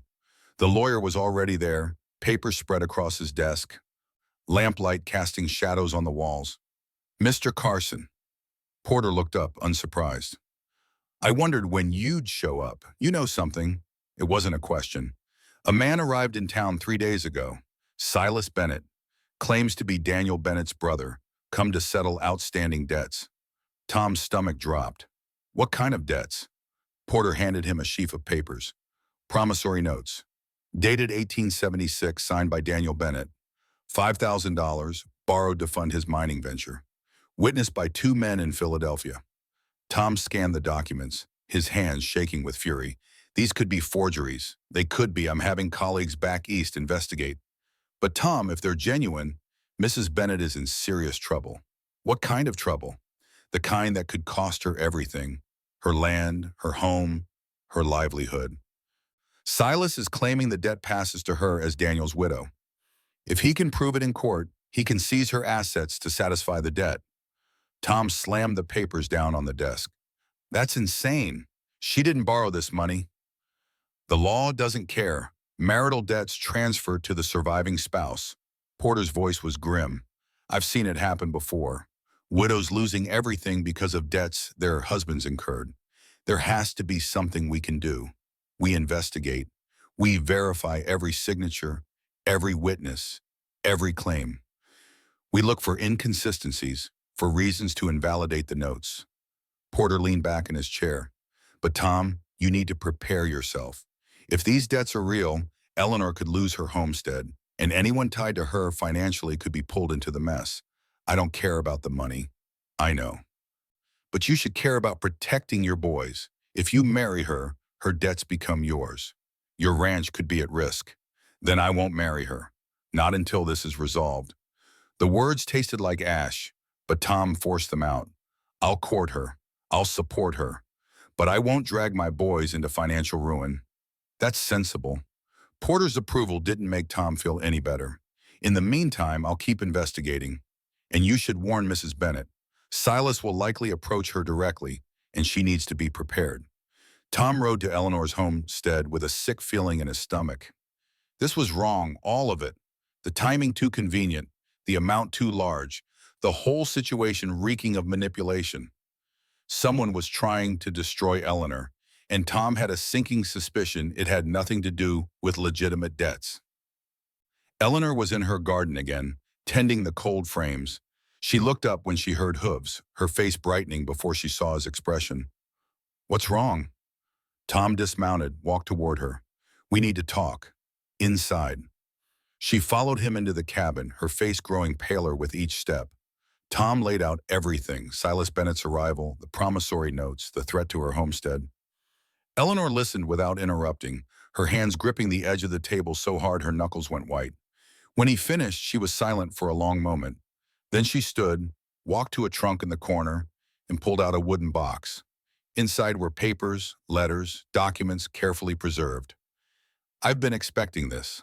Her voice was steady, calmer than Tom had anticipated. Expecting what? Silas to show up, to make his move. She handed Tom a letter dated nearly a year ago. Daniel told me about him before he died, about the money he'd borrowed, about the partnership Silas had forced on him. Tom read the letter, his blood running cold. It was a confession, written in shaky handwriting, detailing how Silas Bennett had manipulated his younger brother into borrowing money, then demanded a controlling share of the mining operation in exchange for his silence about existing debts. Daniel tried to buy him out. Eleanor's voice was flat, emotionless. He'd found another investor, someone willing to pay Silas's share plus interest. But 3 days before the transaction was supposed to happen, the mine collapsed. You think Silas was involved? I know he was. The mine supervisor wrote to me afterward, said the safety reports had been falsified, that someone had paid him to look the other way when crucial supports went uninspected. Eleanor pulled out another letter, James Hartwell. He felt guilty after Daniel died, wanted to confess, but he was terrified of Silas, of what would happen if he testified. Will he testify now? Eleanor's face was grim. He died 6 months ago. Consumption. His letter is all I have. Tom looked at the papers spread across the table. Evidence, but not enough. Accusations without a living witness. Daniel's claims of manipulation could be dismissed as paranoia. Hartwell's letter as hearsay. And the promissory notes, if genuine, carried legal weight that trumped everything else. Why did he wait 4 years? Tom's mind was racing. If Silas wanted to collect, why wait until now? Eleanor met his eyes. The railroad. There's been talk of extending a line through this territory. If it happens, my 40 acres could be worth 10 times what they are now. Silas doesn't want $5,000, Tom. He wants my land. He wants to wait until the railroad comes through, then sell at a massive profit. Smart, ruthless, and nearly impossible to prove without concrete evidence. What are we going to do? Eleanor's voice held the first hint of fear. If he has legitimate promissory notes, if the signatures are verified, I'll lose everything. 4 years of fighting to survive, and it'll all be gone. Tom crossed to her, took her hands. You won't lose everything. I won't let that happen. How can you stop it? I don't know yet, but we'll find a way. He pulled her closer, his voice fierce. Eleanor, listen to me. Whatever happens, you're not alone anymore. We'll fight this together, Tom. You can't risk your ranch for me. Your boys, my boys need a mother more than they need land. And I need you more than I need anything else. The confession came out raw, honest, surprising them both. I'm not asking you to sacrifice yourself. I'm not sacrificing anything. I'm choosing you, choosing us, choosing to fight for something instead of just surviving. Tom cupped her face, forcing her to meet his eyes. Silas Bennett is going to learn that you're not alone anymore, that if he comes for you, he comes through me. And I'm a lot harder to intimidate than a woman living by herself in the wilderness. Eleanor's eyes spilled over, tears tracking down her cheeks. Tom wiped them away with his thumbs, the gesture becoming familiar, becoming theirs. Thank you. Her voice was barely a whisper. Don't thank me yet. We haven't won anything, but we're fighting. For the first time in 4 years, I'm not fighting alone. She leaned into him, her forehead resting against his chest. Tom wrapped his arms around her, holding her close, feeling her shake with silent tears. Outside, winter wind howled around the cabin. Inside, two broken people held each other and found strength in shared vulnerability. The confrontation came sooner than expected. 3 days later, Tim was at Eleanor's homestead, repairing fence posts, when a wagon appeared on the ridge. Silas Bennett climbed down, his Eastern suit looking ridiculous against the Colorado landscape, and approached with the confidence of a man who held all the cards. Mrs. Bennett, his voice was smooth, cultured, with just a hint of condescension. We need to discuss your late husband's debts. Eleanor stood in her doorway, her face a mask of calm. Tom moved to stand beside her, placing himself between the stranger and the woman he was courting. And you are? Silas's eyes raked over Tom, dismissive. Thomas Carson, a friend of Mrs. Bennett's. How nice for her to have friends. The mocking tone made Tom's hands clench into fists. Perhaps her friend would like to hear about the $5,000 she owes me. I owe you nothing. Eleanor's voice was steady, showing no fear. Those debts were Daniel's, not mine. The law disagrees. Silas pulled out the promissory notes, held them up like a weapon. Your husband borrowed money from me, signed legal documents, witnessed and binding. His death doesn't erase the debt, it transfers to you. I'll need to have those documents verified. Tom's voice was hard. Anyone can forge a signature. Silas's smile was cold. I expected that, which is why I've already had them verified by the territorial court. The signatures are genuine, Mr. Carson. The debt is real.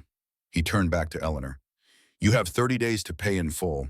If you can't produce $5,000, I'll be forced to seize your assets, your land, your livestock, your cabin, everything. You're stealing from me." Eleanor's voice rose, passion breaking through the calm. "Daniel told me what you did, how you manipulated him, forced him into that partnership, how you sabotaged the mine." "Careful, Mrs. Bennett." Silas's voice went cold. "Accusations without proof are called slander, and slander has legal consequences.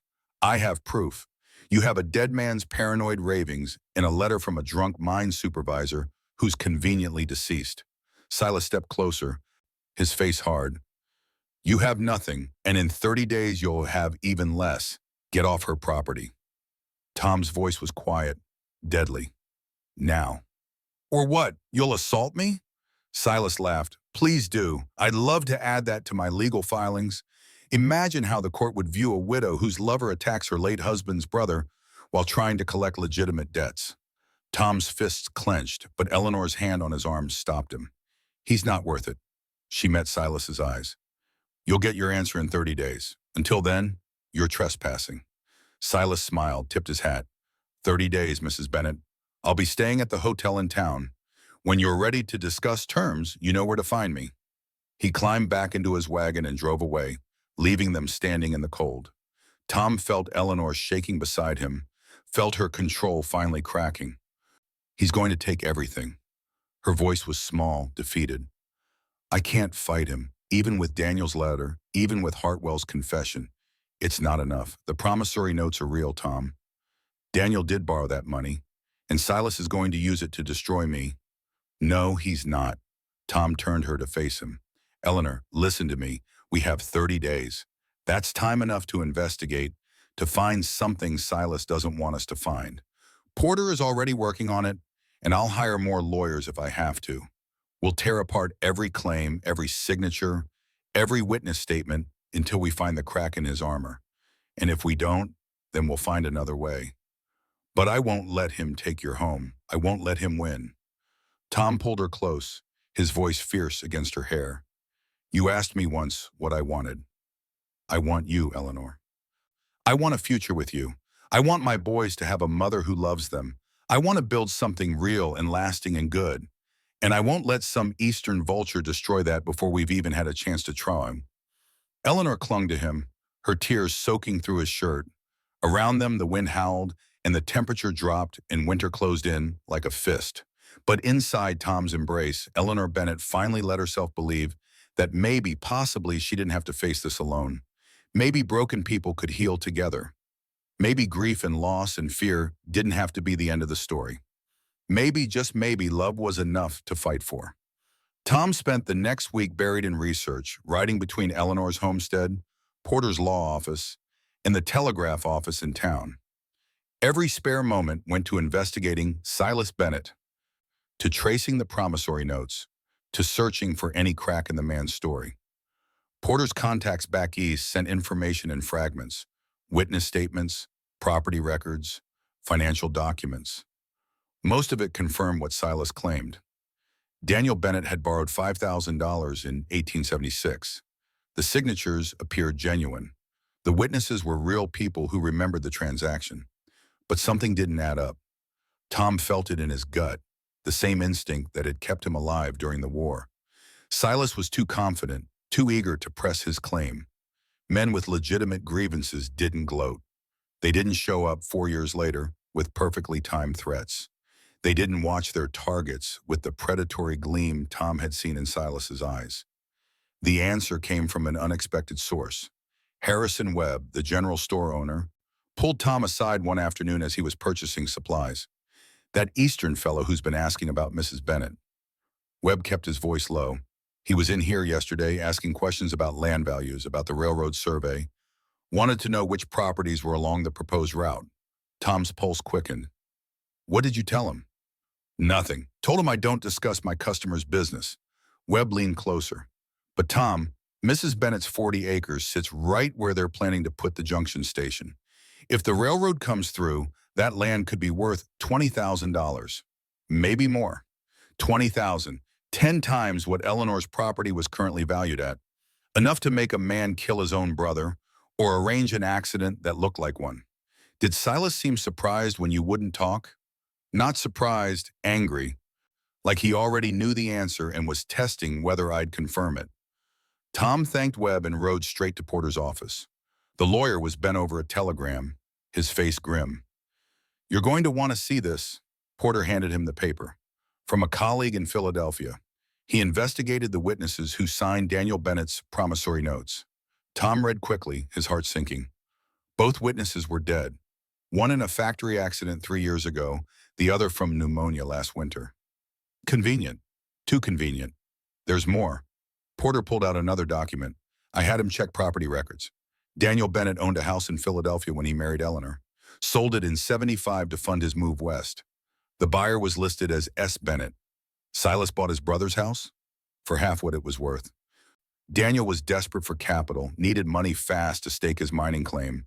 Silas took advantage, then supposedly loaned him additional funds at exorbitant interest. Porter's voice was hard. This man has been systematically destroying his brother for years. The question is why? Family grudge, jealousy, greed. Tom paced the small office. Does it matter if the promissory notes are genuine? There's one more thing. Porter hesitated.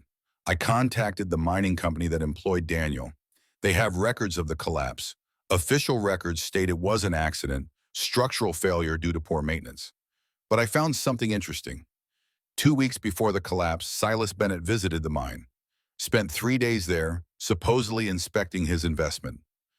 The mine supervisor who wrote to Eleanor, James Hartwell, he was the one who gave Silas the tour.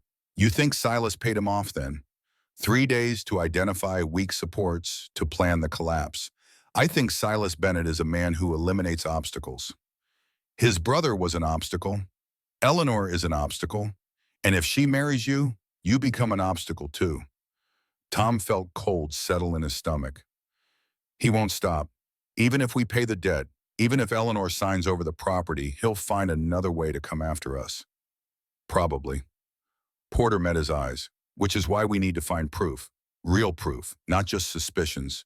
Something that will stand up in court and destroy his credibility completely. How much time do we have? 23 days. Not enough. Not nearly enough. Tom rode to Eleanor's homestead as the sun began to set, his mind churning through possibilities. She was waiting on the porch, wrapped in a shawl against the cold, her face anxious. Tell me you found something.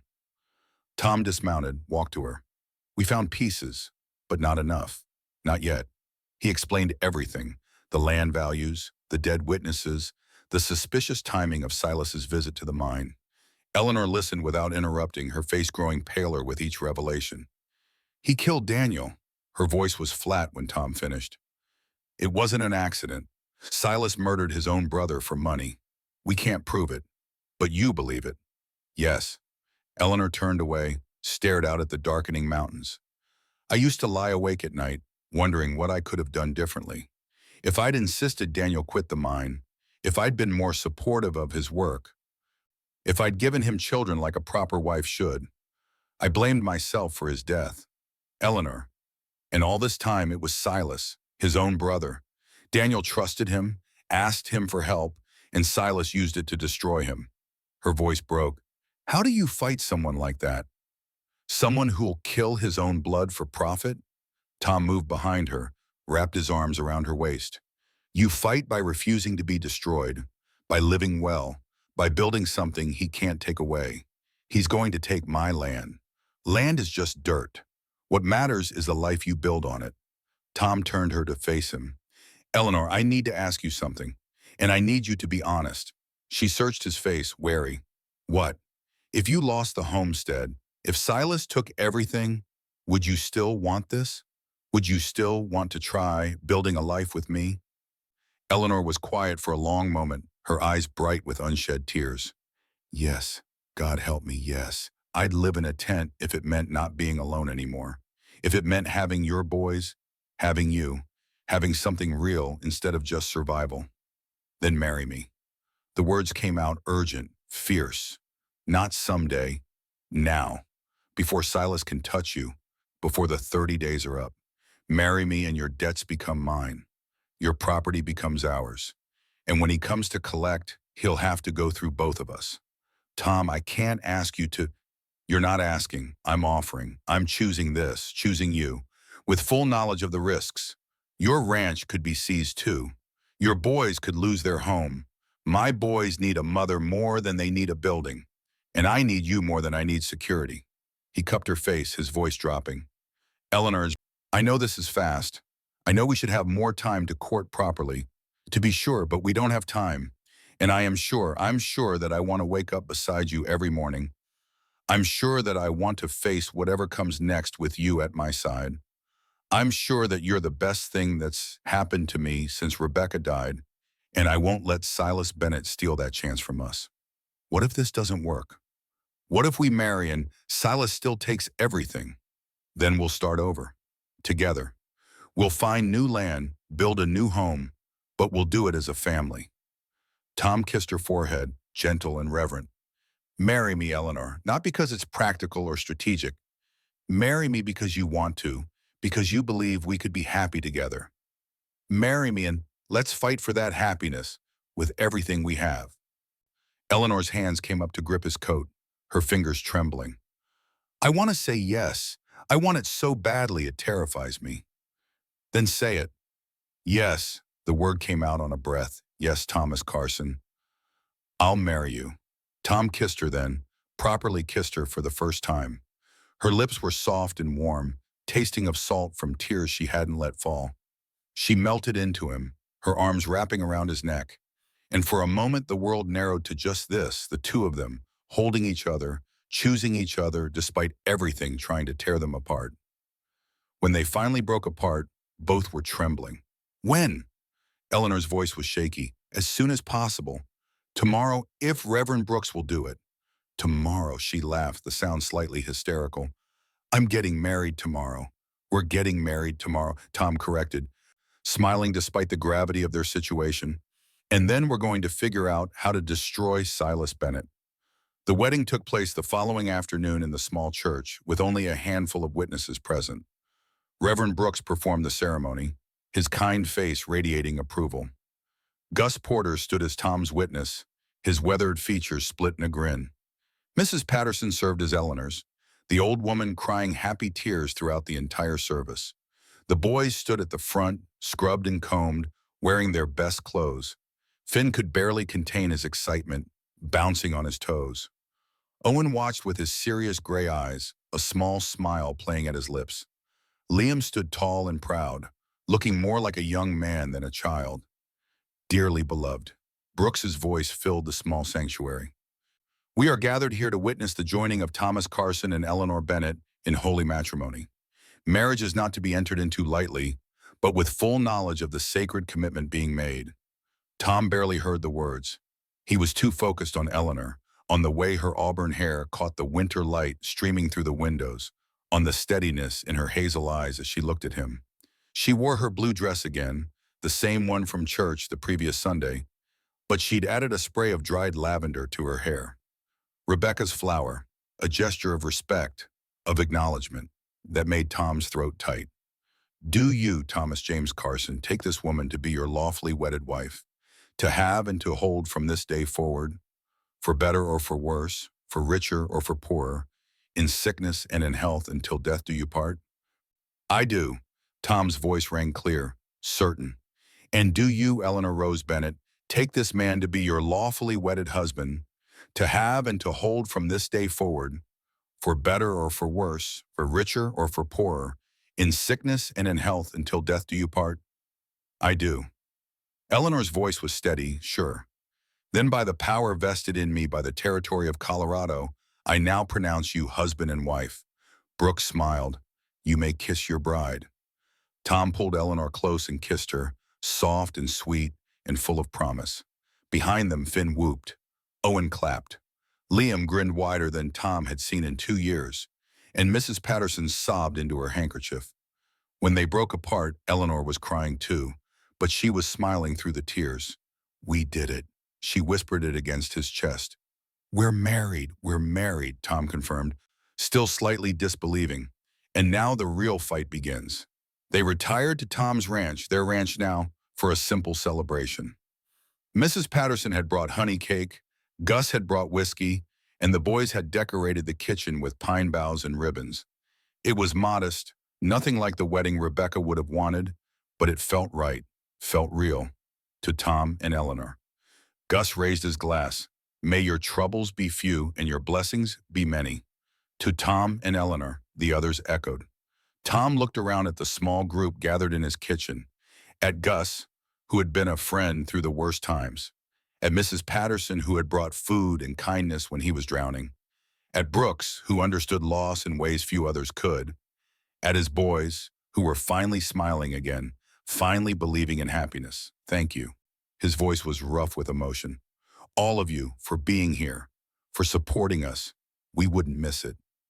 Mrs. Patterson dabbed at her eyes. Though I do wish we had more time to plan properly. A woman should have a real wedding with flowers and... This was perfect, Eleanor interrupted gently. Everything I needed was right here. The celebration lasted until evening. When the guests finally left, Tom and Eleanor stood on the porch, watching the sun set behind the mountains. The boys were inside, supposedly getting ready for bed, but more likely too excited to sleep. What happens now? Eleanor leaned against him, her head on his shoulder. Now we wait. We let Silas make his move. And when he does, we show him what it means to fight people who have something worth protecting. Tom's arm tightened around her. I'm scared. Me too.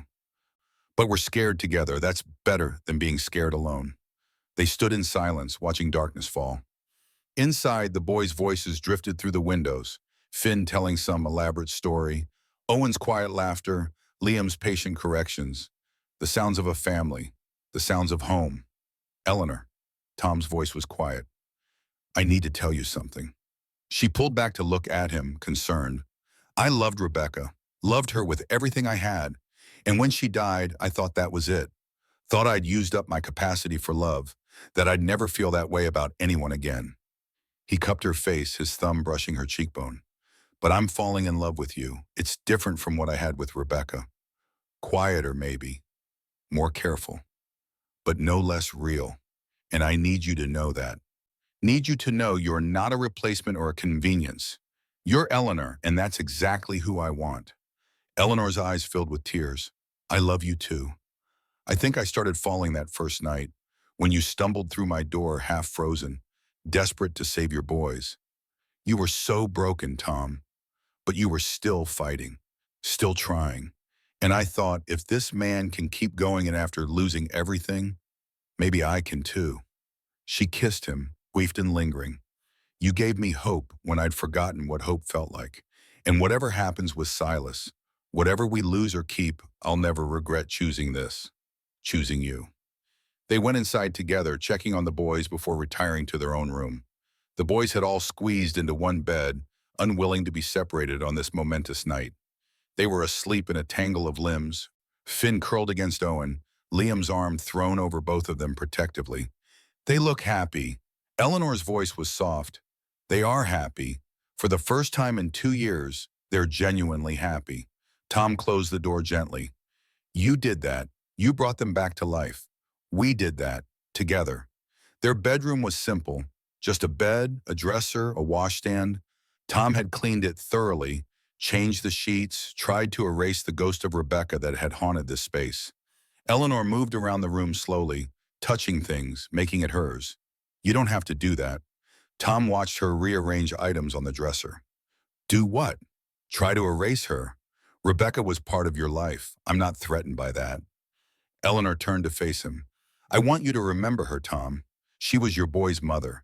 She made you who you are. I'm not here to replace her. I'm here to love what she built. The words broke something open in Tom's chest. He crossed to her, pulled her close, buried his face in her hair. How did I get this lucky? How did I deserve you? You didn't deserve me. I didn't deserve you. But we found each other anyway. Eleanor's arms wrapped around him. That's how love works sometimes. Not about deserving, just about being brave enough to reach for it when it appears. They held each other in the quiet room, two broken people choosing to be whole together. Outside, winter wind rattled the windows. Inside, warmth and hope and the tentative beginnings of healing. When they finally climbed into bed, Tom pulled Eleanor against him, her back to his chest, their bodies fitting together like they were made for this. She was warm and real and alive in his arms. And for the first time since Rebecca's death, Tom Carson fell asleep believing in the future. The peace lasted exactly 3 days. On the fourth morning, a rider appeared at the ranch carrying an official-looking envelope. Tom signed in for it, his stomach sinking as he recognized the territorial court seal. Legal summons. Silas Bennett was making his move. Tom opened the envelope with hands that wanted to shake. The language was dense, full of legal terminology, but the meaning was clear. Silas was filing suit to recover the debt owed by Daniel Bennett. He was naming Eleanor as defendant and demanding immediate payment of $5,000 plus 4 years of accumulated interest. Total amount due, $7,300. If payment was not rendered within 20 days, Silas would seek court authorization to seize all assets belonging to Eleanor Carson, née Bennett. Eleanor read the summons over his shoulder, her face going pale. $7,000, we don't have $7,000. I know. Tom's mind was already working through options, through possibilities, but we have 20 days. That's time to build a defense. Against what? The debt is real, Tom.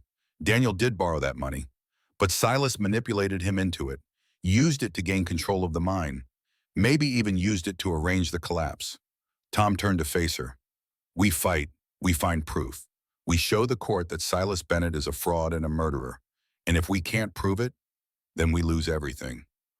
But we lose it fighting. Eleanor searched his face, looking for doubt, for regret. Finding none, she nodded slowly. All right, we fight. Tom rode to town immediately, the summons tucked in his coat pocket. Porter's office was his first stop. The lawyer read through the document, his expression growing grimmer with each paragraph. This is aggressive. He's not giving you any room to maneuver. Can we challenge the debt amount? The interest seems excessive. It is excessive. But if the promissory notes specified that rate, we're stuck with it. Porter pulled out his files. I've been digging into Silas's finances. The man is deep in debt himself, borrowed heavily to fund various ventures back east, most of which failed. He needs this money, Tom, needs it desperately. Then why wait 4 years? Because 4 years ago, this land was worth a fraction of what it is now.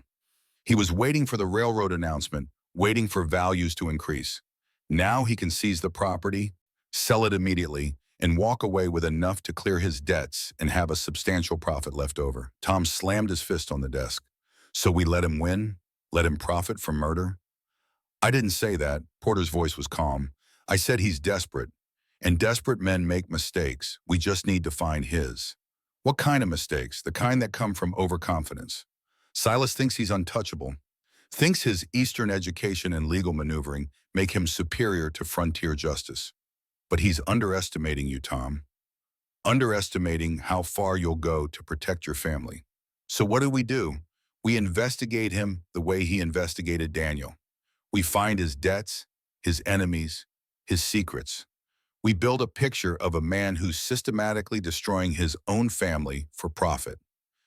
And we present it to the court in a way that makes the judge question everything Silas claims. Will it work? Porter was honest. I don't know, but it's the best chance we have. Tom left the office feeling slightly more hopeful, if no less anxious. He had 20 days to destroy a man who'd spent years building his case. 20 days to find proof that might not exist. 20 days to save everything that mattered. His next stop was the hotel where Silas was staying. Tom found him in the saloon, drinking whiskey and playing cards with several local men who didn't know better. Silas looked up when Tom entered, a smile spreading across his face. Mr. Carson, or should I say Mr. Eleanor Carson.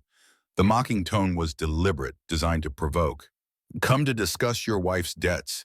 I came to give you a warning. Tom kept his voice low, controlled. You're playing a dangerous game, Bennett, and you're not as clever as you think. Oh? Silas leaned back in his chair. Do enlighten me. Tom leaned close, his words meant only for Silas. I know what you did. I know about the mine collapse, about the bribes, about how you've been systematically destroying your own brother to steal his land. Silas's expression didn't change, but something flickered in his eyes. Fascinating story. Do you have proof? Not yet, but I will. And when I do, you won't just lose this case, you'll hang for murder. Big words from a man with 20 days and no evidence. Silas's voice dropped, losing the mocking edge. Face it, Carson. You married a woman with debts you can't pay. Soon you'll lose her homestead, probably your own ranch too. And there's nothing you can do about it except watch it all disappear. He smiled, cold and cruel. Should have stayed out of it. Should have let her face this alone. Now you're going down with her. Tom's fist connected with Silas's jaw before he consciously decided to throw the punch. The man went down hard, his chair clattering to the floor. Cards and whiskey scattered everywhere. The saloon went silent. Silas pushed himself up, blood trickling from his split lip. Assault! In front of witnesses. He looked around at the stunned faces. You all saw it. Thomas Carson attacked me without provocation. He deserved it. Gus Porter's voice came from the doorway. Heard him threatening Mr. Carson's family. Any man would have done the same. Several other men nodded, their faces hard. Silas looked around at the hostile crowd and seemed to realize he'd miscalculated. This wasn't Philadelphia. This was the frontier, where debts might be legal, but honor meant more than paperwork. This isn't over. Silas wiped blood from his mouth. 20 days, Carson, and then we'll see who's still standing. He pushed past Tom and left the saloon, his Eastern dignity in tatters. Tom stood there, his knuckles throbbing, adrenaline making his hands shake. Feel better? Gus asked, amusement in his voice. Not really, but you look good doing it. Tom managed a weak smile. He'd just assaulted the man suing his wife, probably given Silas more ammunition for court. But damn, it had felt good to wipe that smug expression off his face. He rode home as darkness fell, his mind churning through everything. 20 days. It wasn't enough time. Wasn't nearly enough. But it was what they had, and Tom would use every second of it. Eleanor was waiting when he arrived, her face anxious. You hit him. Tom dismounted, surprised. How did you know? Mrs. Patterson rode out to tell me, said half the town was talking about it within an hour. Eleanor studied his face. Did it help? It helped my fist feel better. Not sure it helped our case. She took his hand, examined his bruised knuckles. Come inside. I'll make something for the swelling. Tom followed her into the house, into the warmth and light of the home they were fighting to keep. The boys were at the kitchen table, pretending to do schoolwork, but clearly listening to every word. Papa punched the bad man, Finn announced proudly. Violence isn't the answer, son, but sometimes it feels like it should be. Liam's observation was too knowing for 11. Eleanor brought a basin of cold water, had Tom soak his hand. The boys gathered around, watching with solemn faces. Are we going to lose the house? Owen's quiet question silenced everyone. I don't know, son. Tom's honesty was deliberate. The boys deserve truth, not false reassurance. We're going to fight with everything we have, but I can't promise we'll win. Where will we go if we lose? Finn's voice was small, frightened. Wherever we go, we'll go together. Eleanor's hand rested on Finn's shoulder. That's what family means, sticking together no matter what. Even if we have to live in a tent? Even then. Tom pulled Finn onto his lap. The house is just wood and nails, Finn. What matters is the people inside it. But I like this house. I know. We all do. And we're going to fight to keep it. Tom looked at each of his sons in turn. But if we lose, if the worst happens, I need you to remember something. We've survived before. We survived losing your mama. We survived 2 years of grief and loneliness. We can survive this too. Because we have Miss Eleanor now. Liam's voice was certain. She makes us stronger. Eleanor's eyes filled with tears. She knelt beside the boys, gathered them close. You make me stronger too. All of you. And together, we're going to face whatever comes. The family sat together in the kitchen, holding each other, drawing strength from proximity and love. Outside, the night grew colder. Inside, hope flickered like a candle flame. Fragile, precious, refusing to die. The investigation consumed the next 2 weeks. Tom barely slept, riding between town and ranch, chasing leads that Porter uncovered, interviewing anyone who might have information about Silas Bennett or Daniel's death. Eleanor worked alongside him, writing letters to Daniel's former colleagues, to mining company officials, to anyone who might remember something useful. The breakthrough came from an unexpected source. A young clerk at the mining company's Denver office, responding to one of Eleanor's letters, mentioned that company records showed 2 visits from Silas Bennett in an 1870. Not one, as Silas had claimed. The second visit occurred 3 days before the collapse, but it wasn't logged in the official visitor registry. Only the payroll record showed it, because Silas had charged his travel expenses to the company as a business expense related to his investment. Why would he hide one visit? Eleanor's voice was tight with excitement. Porter studied the documents, his experienced eyes catching details Tom would have missed. Because the first visit was legitimate oversight. The second was something else entirely. Something he didn't want recorded. Can we use this? It's circumstantial. But combined with everything else, the timing, the falsified safety reports, Hartwell's letter, it starts to paint a picture. The lawyer leaned back in his chair. I've also found something interesting about the promissory notes. The ink used on Daniel's signature is different from the ink on the witness signatures. Same document, but signed at different times with different ink. Meaning what? Meaning the witnesses might have signed a blank document or a different document altogether. And Silas added Daniel's signature later. If we can prove the signatures were added at different times, we can challenge the note's validity. Tom felt hope surge. How do we prove it? I have a colleague in Denver who specializes in document analysis. Former Pinkerton man, knows more about forgery than anyone in the territory. But getting him here, having him examine the documents, preparing his testimony. Porter met Tom's eyes. It'll cost money we don't have, and we're running out of time. How much money? $500, plus court fees, plus I'll get it. Tom stood, his jaw set. Whatever it takes. He rode to town that afternoon and did something he'd sworn he'd never do. He went to the bank and mortgaged his ranch. The banker, Marcus Whitfield, tried to talk him out of it. Mr. Carson, this is your son's inheritance. If you lose this case, you lose everything. I know the risks, do you? Because from where I sit, you're betting your entire future on a widow you've known for barely 2 months. Tom leaned across the desk, his voice hard. That widow saved my son's lives. She brought light back into a house that had been dark for 2 years. She's given my boys a reason to smile, given me a reason to keep going. So yes, I'm betting everything on her, because she's worth it. Whitfield studied him for a long moment, then sighed and pulled out the paperwork. I hope you know what you're doing. So do I. The document analyst arrived from Denver 5 days before the court hearing. Professor Harrison Chambers was a small man with wire-rimmed spectacles and hands that moved with surgical precision. He set up in Porter's office, examining the promissory notes under lamplight with equipment Tom didn't understand. After 6 hours, Chambers looked up. Forgery. Sophisticated but definite forgery. He pointed to nearly invisible differences in the ink's chemical composition, in the pressure of the pen strokes, in the way certain letters were formed. Daniel Bennett's signature is genuine. But it was added to this document at least 6 months after the witness signatures were made, possibly longer. Can you prove it in court? I can. I've testified in 17 forgery cases, never lost one. Chambers' confidence was absolute. This Silas Bennett is good, I'll give him that, but he made mistakes, small ones, but enough. Porter was already drafting new motions, preparing arguments. This changes everything.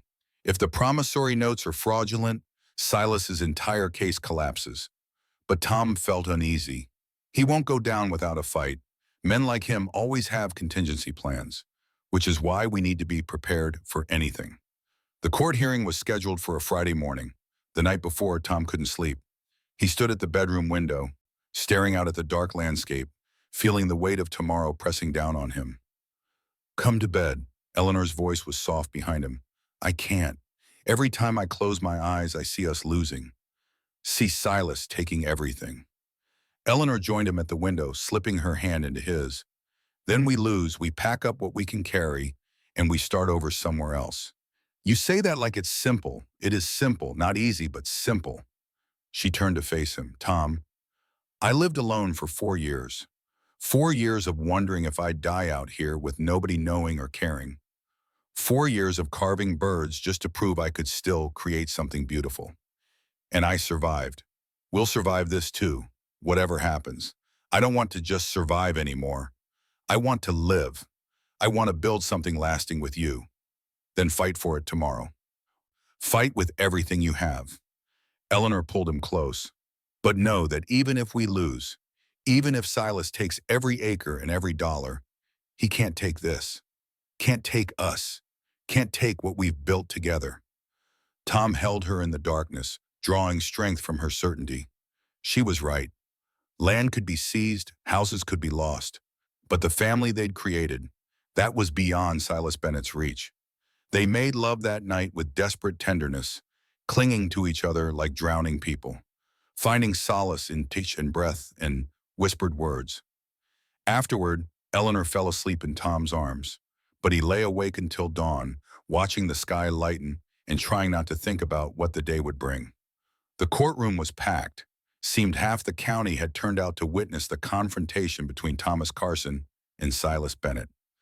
Martha Hayes sat in the front row, her face set in disapproving lines. Gus Porter sat across the aisle, his support clear. Reverend Brooks was there, along with Mrs. Patterson and a dozen other townspeople Tom recognized. Judge Raymond Hawthorne presided, a stern man in his 60s who'd served on the territorial bench for 20 years. His reputation was for fairness, tempered with pragmatism. He followed the law strictly, but wasn't afraid to use common sense when the law failed.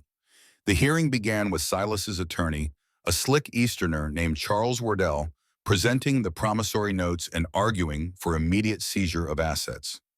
Wardell was good, his arguments polished and persuasive. He painted Daniel Bennett as an irresponsible dreamer who'd borrowed beyond his means and left his widow to pay the price. "The debt is clear, Your Honor. $5,000 properly witnessed and legally binding. Mrs. Carson, as Daniel Bennett's widow and heir, is responsible for satisfying this obligation. Her subsequent marriage to Mr. Carson does not erase that responsibility. It merely extends it to her current husband's assets as well." Wardell's smile was practiced. "We're not asking for anything unreasonable. Simply what is owed, plus reasonable interest for the 4 years Mr. Silas Bennett has waited patiently for repayment." Porter stood for the defense, his movements deliberate. "Your Honor, the defense challenges both the validity of these promissory notes and the motives of the plaintiff. We have evidence suggesting the signatures were obtained through fraudulent means, and that Mr. Silas Bennett has engaged in a systematic campaign to defraud his late brother's widow." He presented Professor Chambers, who spent an hour explaining ink analysis, pressure measurements, and chemical composition in language simple enough for the judge to follow. His testimony was damning. The signatures had definitely been added at different times, the document had been altered, and Daniel Bennett's signatures showed signs of being traced rather than written naturally. Wardell objected repeatedly, but Chambers was unshakable. He'd examined hundreds of documents, testified in dozens of trials, and his credentials were impeccable. When Chambers finished, Porter called Eleanor to the stand. She wore her blue dress again, her hair pinned simply, her face pale but composed. Tom's heart ached watching her walk to the witness box, knowing how much courage this took. "Mrs. Carson, please tell the court about your husband, Daniel's relationship with his brother Silas." Eleanor's voice was steady as she recounted Daniel's letters, his fears about Silas's manipulation, the forced partnership that had stripped Daniel of control over his own mind. "Did your husband ever mention borrowing $5,000 from his brother?" "Yes, but he said Silas tricked him, that the money came with conditions Daniel hadn't agreed to, that Silas used it to take over the mining operation." "Did Daniel ever show you promissory notes?" "No, he mentioned paperwork, but he was very ill toward the end. The mine collapse had injured him badly. He wasn't always coherent." Eleanor's voice caught, but he was clear about one thing. "He told me to watch out for Silas, said his brother couldn't be trusted, that he'd destroy me the same way he'd destroyed Daniel." Wardell stood for cross-examination, his approach aggressive. "Mrs. Carson, you admit your husband borrowed money from Mr. Silas Bennett?" "Under false pretenses, yes. But he did borrow it?" "Yes. And he signed documents acknowledging this debt?" "I don't know what he signed. I wasn't there." Wardell held up the promissory notes. "These bear your husband's signature, do they not?" Eleanor studied them carefully. "That looks like Daniel's signature, but Professor Chambers just testified that it was added fraudulently." "Were you a handwriting expert, Mrs. Carson?" "No, then you can't actually say whether this is fraudulent or not, can you?" Eleanor's jaw tightened. I know my husband's character, and I know his brothers. Daniel was honest. Silas is a liar and a murderer. The courtroom erupted. Hawthorne's gavel came down hard. Order, Mrs. Carson, you will confine yourself to facts, not accusations. It is a fact, Your Honor. Eleanor's voice rose. Silas Bennett manipulated his brother into debt, took control of his mine, and then arranged for that mine to collapse. James Hartwell, the mine supervisor, wrote to me before his death confessing that he'd been paid to falsify safety reports. Daniel told me Silas had visited the mine days before the collapse, inspecting supports that later failed. My husband didn't die in an accident. He was murdered. Hawthorne leaned forward. Do you have proof of these allegations? Eleanor produced Hartwell's letter, handed it to the bailiff. The judge read it slowly, his expression unreadable. This letter contains serious accusations, but the writer is dead, unable to testify or be cross-examined. Without corroboration, there is corroboration, Your Honor. Porter stood.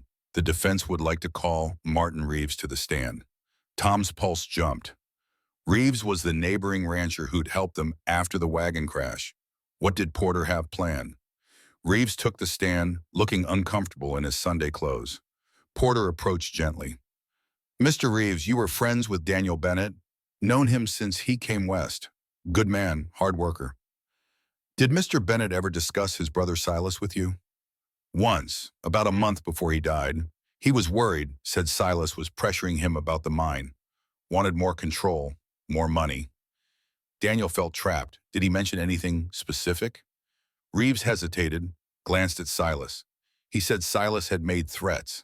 Said if Daniel didn't cooperate, there might be an accident. Said mines were dangerous places, easy for things to go wrong. The courtroom went silent. Hawthorne's eyes narrowed.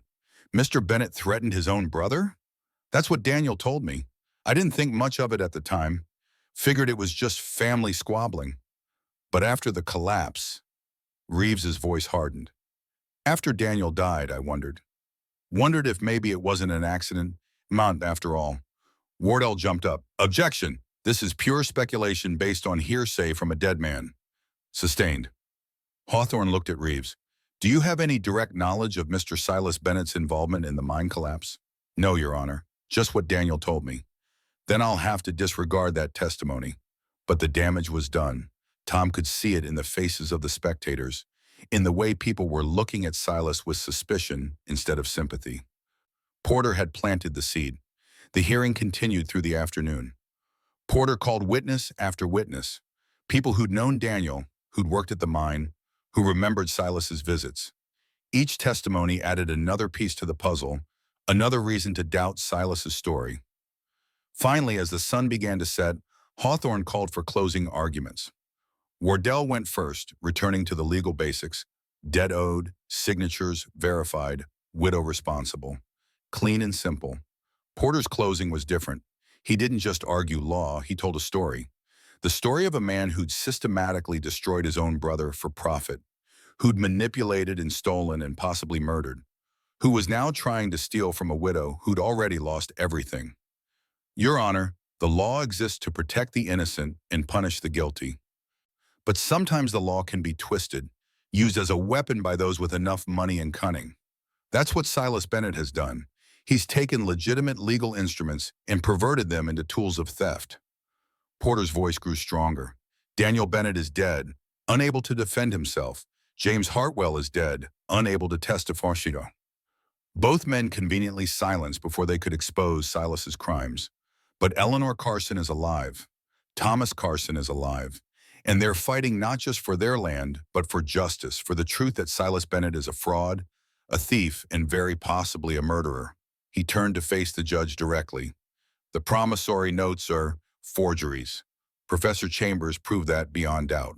The debt Silas claims is built on lies and manipulation. And if this court awards him 1 penny, it will be sanctioning theft under color of law. Hawthorne was silent for a long moment after Porter sat down. The courtroom held its breath. This case presents unusual circumstances. On one hand, we have what appear to be valid promissory notes. On the other, credible evidence of forgery and fraud. He looked at Silas, then at Tom and Eleanor. I'm going to take this matter under advisement. I'll issue a ruling within 1 week. Until then, all assets remain frozen. No seizures, no transfers, no actions by either party. The gavel came down. Court adjourned. The waiting was agony. 7 days of not knowing, of trying to maintain hope while preparing for the worst.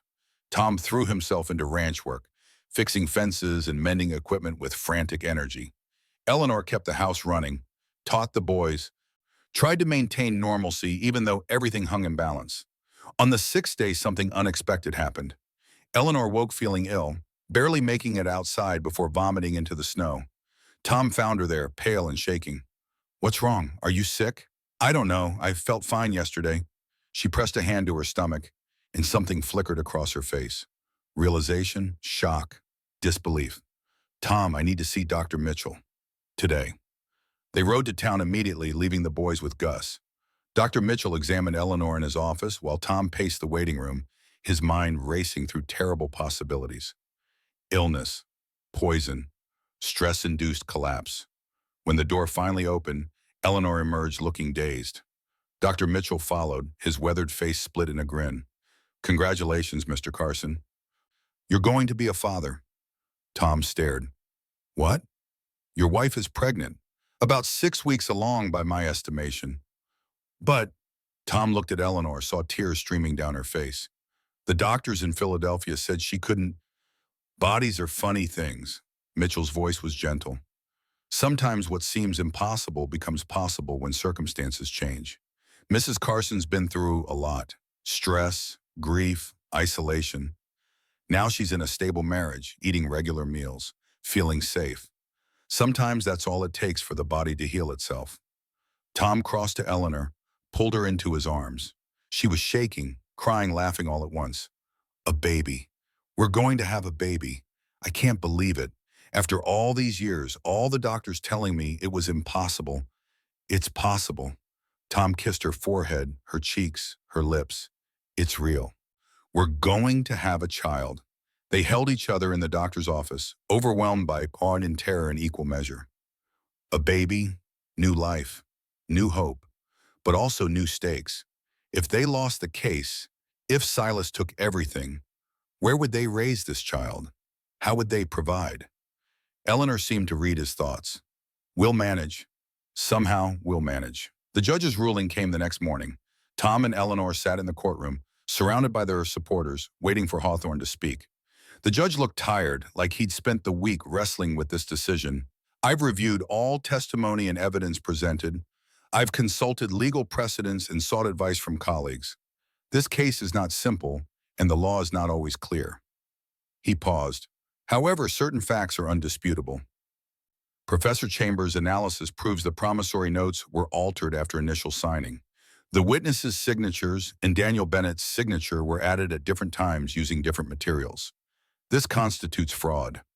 Tom felt Eleanor's hand tighten on his. Furthermore, the testimony regarding Silas Bennett's conduct toward his brother, while circumstantial, paints a disturbing picture. A pattern of manipulation, coercion, and possible criminal activity. Hawthorne looked directly at Silas. "Mr. Bennett, I find that you have engaged in fraudulent practices in your pursuit of this debt. The promissory notes are invalidated. Your claim against Mrs. Carson is dismissed with prejudice." The courtroom erupted. Eleanor gasped, her free hand pressing to her mouth. Tom felt dizzy with relief. "Furthermore," Hawthorne's voice cut through the noise, "I'm referring this matter to the territorial prosecutor for criminal investigation. The evidence suggests possible fraud, forgery, and conspiracy. Mr. Bennett, you are ordered to remain in the territory pending investigation." Silas shot to his feet, his face purple with rage. "This is outrageous. I have rights. You have the right to remain silent, Mr. Bennett. I suggest you exercise it." Hawthorne's gavel came down. "This court is adjourned." Chaos followed. People crowded around Tom and Eleanor, offering congratulations. Gus clapped Tom on the back hard enough to bruise. Mrs. Patterson cried happy tears. Reverend Brooks offered a prayer of thanksgiving right there in the courtroom. Through it all, Tom watched Silas being led away by the territorial marshal, his Eastern suit rumpled, his confidence shattered. The man who tried to destroy them was destroyed himself, undone by his own greed. Outside the courthouse, Eleanor pulled Tom aside. We won. We actually won. We did. And we're going to have a baby. Tom placed his hand gently on her stomach. After everything, after all the loss and pain and struggle, we're getting a second chance. Third chance, Eleanor corrected. Rebecca was your first. I'm your second. And this baby, she covered his hand with hers. This baby is our third chance. Our chance to build something new while honoring everything that came before. They rode home as the sun set, painting the mountains in shades of gold and crimson. The boys were waiting on the porch, having heard the news from Gus. They erupted in celebration, dancing and shouting until the noise echoed across the empty landscape. Does this mean we get to keep the house? Finn's question cut through the celebration. Yes.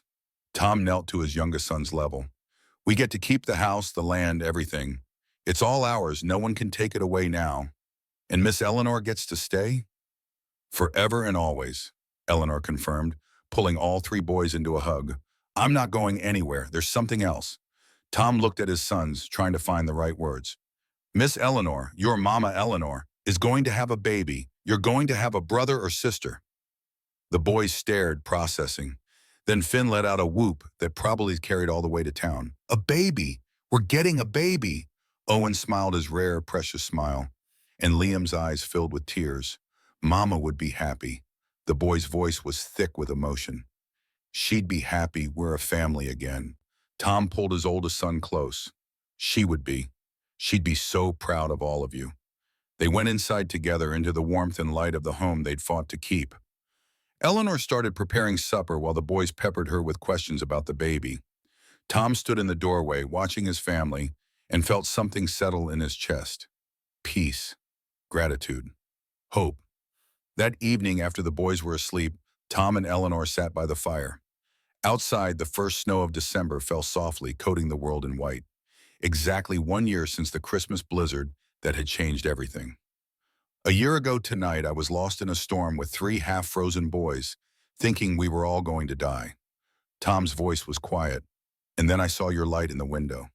I almost didn't light it, Eleanor admitted. I was so tired of being alone, so tired of winters that seemed endless. I thought about just letting the lamp stay dark, about not caring if anyone needed help. What changed your mind? I don't know. Habit, maybe? Or hope. Some part of me that still believed in helping others, even when I'd stopped believing in help for myself. She leaned against him. And then you stumbled through my door, and everything changed. You changed everything. You saved my boys. You saved me. We saved each other. Eleanor's hand found his. That's how it works, I think. We don't get rescued by perfect people who have everything figured out. We get rescued by other broken people who are brave enough to reach out despite their own pain. Tom kissed her hand. I love you, Eleanor Carson. I love you for your strength and your courage and your stubborn refusal to give up. I love you for singing to my boys and teaching them to carve and making our house feel like a home again. I love you too. Eleanor's eyes glistened. I love you for fighting for me when I'd stopped fighting for myself, for seeing value in a woman the whole town had written off, for giving me a family when I thought I'd never have one. They sat in comfortable silence, watching the fire burn. Eleanor's hand moved to her stomach, a gesture that was becoming habitual. What do you think it'll be? Boy or girl? Doesn't matter. As long as they're healthy. Tom covered her hand with his. But I kind of hope for a girl. The boys need some balance. A girl, Eleanor smiled. Rebecca's namesake. If you want, I want. She was part of bringing us together in a way. Her memory, her legacy. It feels right to honor that. Outside, the snow continued falling. Inside, the fire crackled and popped, and 2 people who'd been broken by loss held each other and believed in the future for the first time in years. Months passed. Winter gave way to spring, spring to summer. Eleanor's pregnancy progressed normally, her body blooming with new life. The boys treated her like fragile glass at first, worried that anything might hurt the baby. She had to teach them that pregnant women weren't invalids. Silas Bennett's trial happened in late spring. The territorial prosecutor built a devastating case using evidence Porter had uncovered, testimony from people Silas had wronged over the years, and the fraudulent promissory notes. The jury deliberated for less than 2 hours before returning a guilty verdict on multiple counts of fraud and conspiracy. Silas was sentenced to 10 years in territorial prison. As he was led away, he looked at Tom and Eleanor one last time. "You haven't won. You've just delayed the inevitable. This land will be worth millions someday, and you'll always wonder if you should have taken my offer." Tom stood, his voice carrying across the courtroom. "I already have millions. I have 3 sons who are learning to be good men. I have a wife who makes me want to be better every day. I have a baby on the way and a home full of love. You can keep your money, Bennett. I'll keep what actually matters." Silas was taken away, and Tom never saw him again. The man who tried to destroy them was gone, leaving nothing behind but a cautionary tale about greed and ambition. Summer brought changes. The railroad did eventually come through, and land values did increase. Tom and Eleanor sold 20 acres to the railroad company for enough money to expand the ranch, to build additions onto the house, to secure their future. But they kept the core 20 acres. The house, the barn, Eleanor's cabin, where everything had started. Eleanor went into labor on a crisp September morning. Dr. Mitchell attended, along with Mrs. Patterson and 2 other midwives from town. The boys waited downstairs with Gus, trying to stay calm while Eleanor's cries echoed through the house. The labor lasted 12 hours. Long enough for Tom to wear a path in the kitchen floor, to pray more desperately than he'd ever prayed, to remember Rebecca's death and fear history repeating itself. But this time was different. This time, when the baby's cry finally rang through the house, it was followed by Eleanor's laughter, exhausted, triumphant laughter. Tom took the stairs 3 at a time. Dr. Mitchell met him at the door, grinning. "You have a daughter, Mr. Carson. Healthy, loud, and perfect." Tom entered the bedroom. Eleanor lay propped against pillows, her hair damp with sweat, her face radiant despite exhaustion. And in her arms, wrapped in a soft blanket, was the most beautiful thing Tom had ever seen. A tiny face, red and wrinkled and perfect. 10 fingers, 10 toes, a shock of dark hair, eyes squeezed shut against the bright new world. "Say hello to your daughter." Eleanor's voice was soft. Tom approached the bed slowly, afraid to breathe, afraid that if he moved too quickly, this miracle would shatter.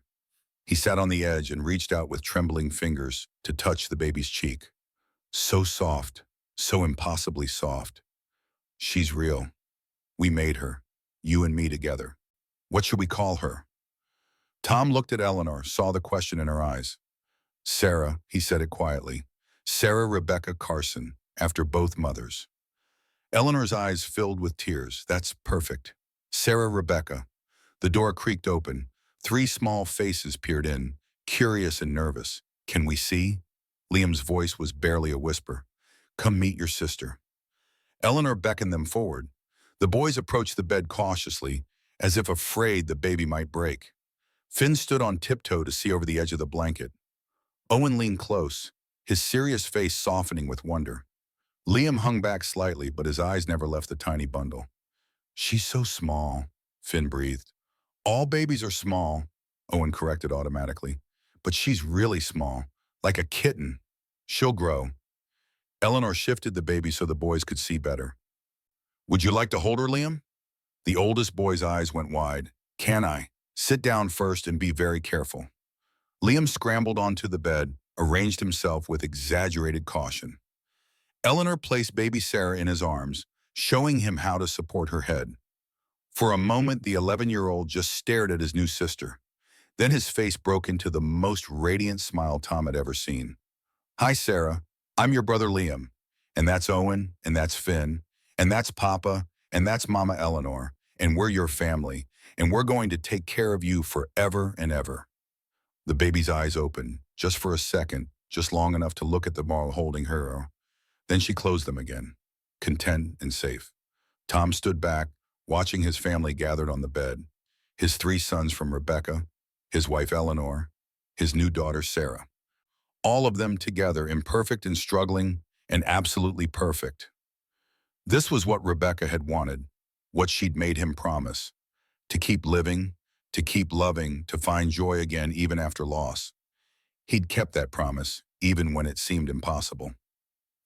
Christmas Eve came 3 months later. The house was warm despite the cold outside, filled with the smells of baking and pine. Eleanor had insisted on decorating properly this year.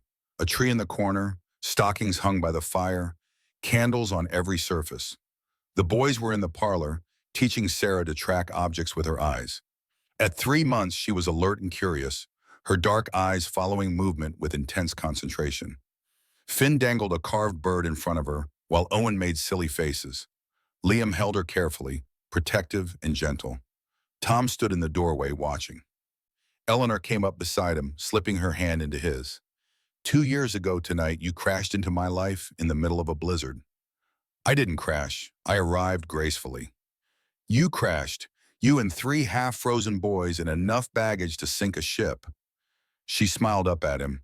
Best thing that ever happened to me. Best thing that ever happened to any of us. Tom pulled her close. You know what Rebecca used to say? What? That love wasn't about finding someone perfect. It was about finding someone you could be imperfect with. Someone who saw all your broken pieces and loved you anyway. Smart woman. She was. And so are you. Tom kissed her forehead. Thank you for seeing my broken pieces, for not running away. Thank you for letting me see yours. Eleanor leaned against him. We make a good team, you and I. 2 broken people building something whole. They stood together watching their children, their family.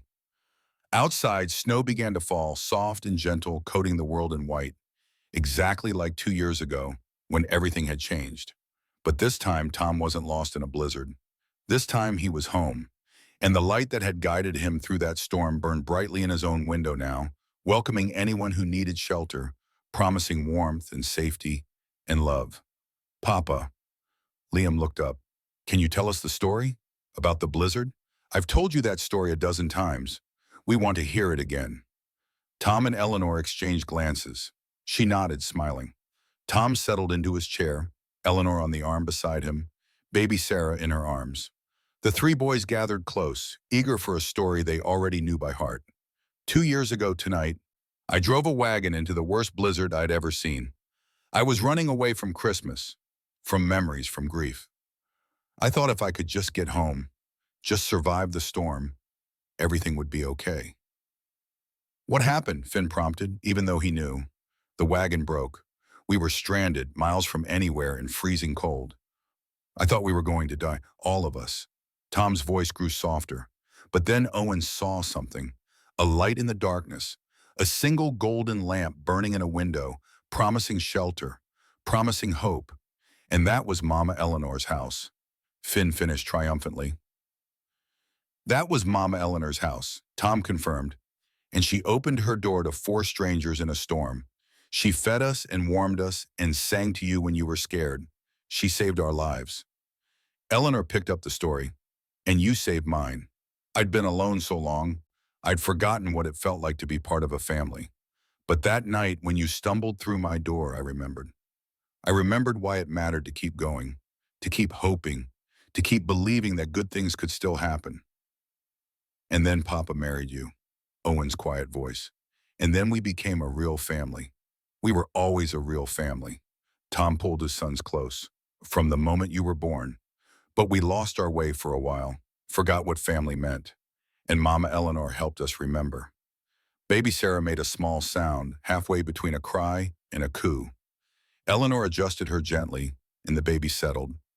Someday when Sarah's old enough, she'll hear this story too. Liam's voice was thoughtful. She'll know about Mama Rebecca, and about the blizzard, and about how we almost lost everything. Not almost, Tom corrected. We did lose everything, and then we found it again. Found something even better, because we'd learned to appreciate it. He looked at each of his children in turn. That's what I want you to remember. Not the losing, but the finding. Not the grief, but the joy that came after.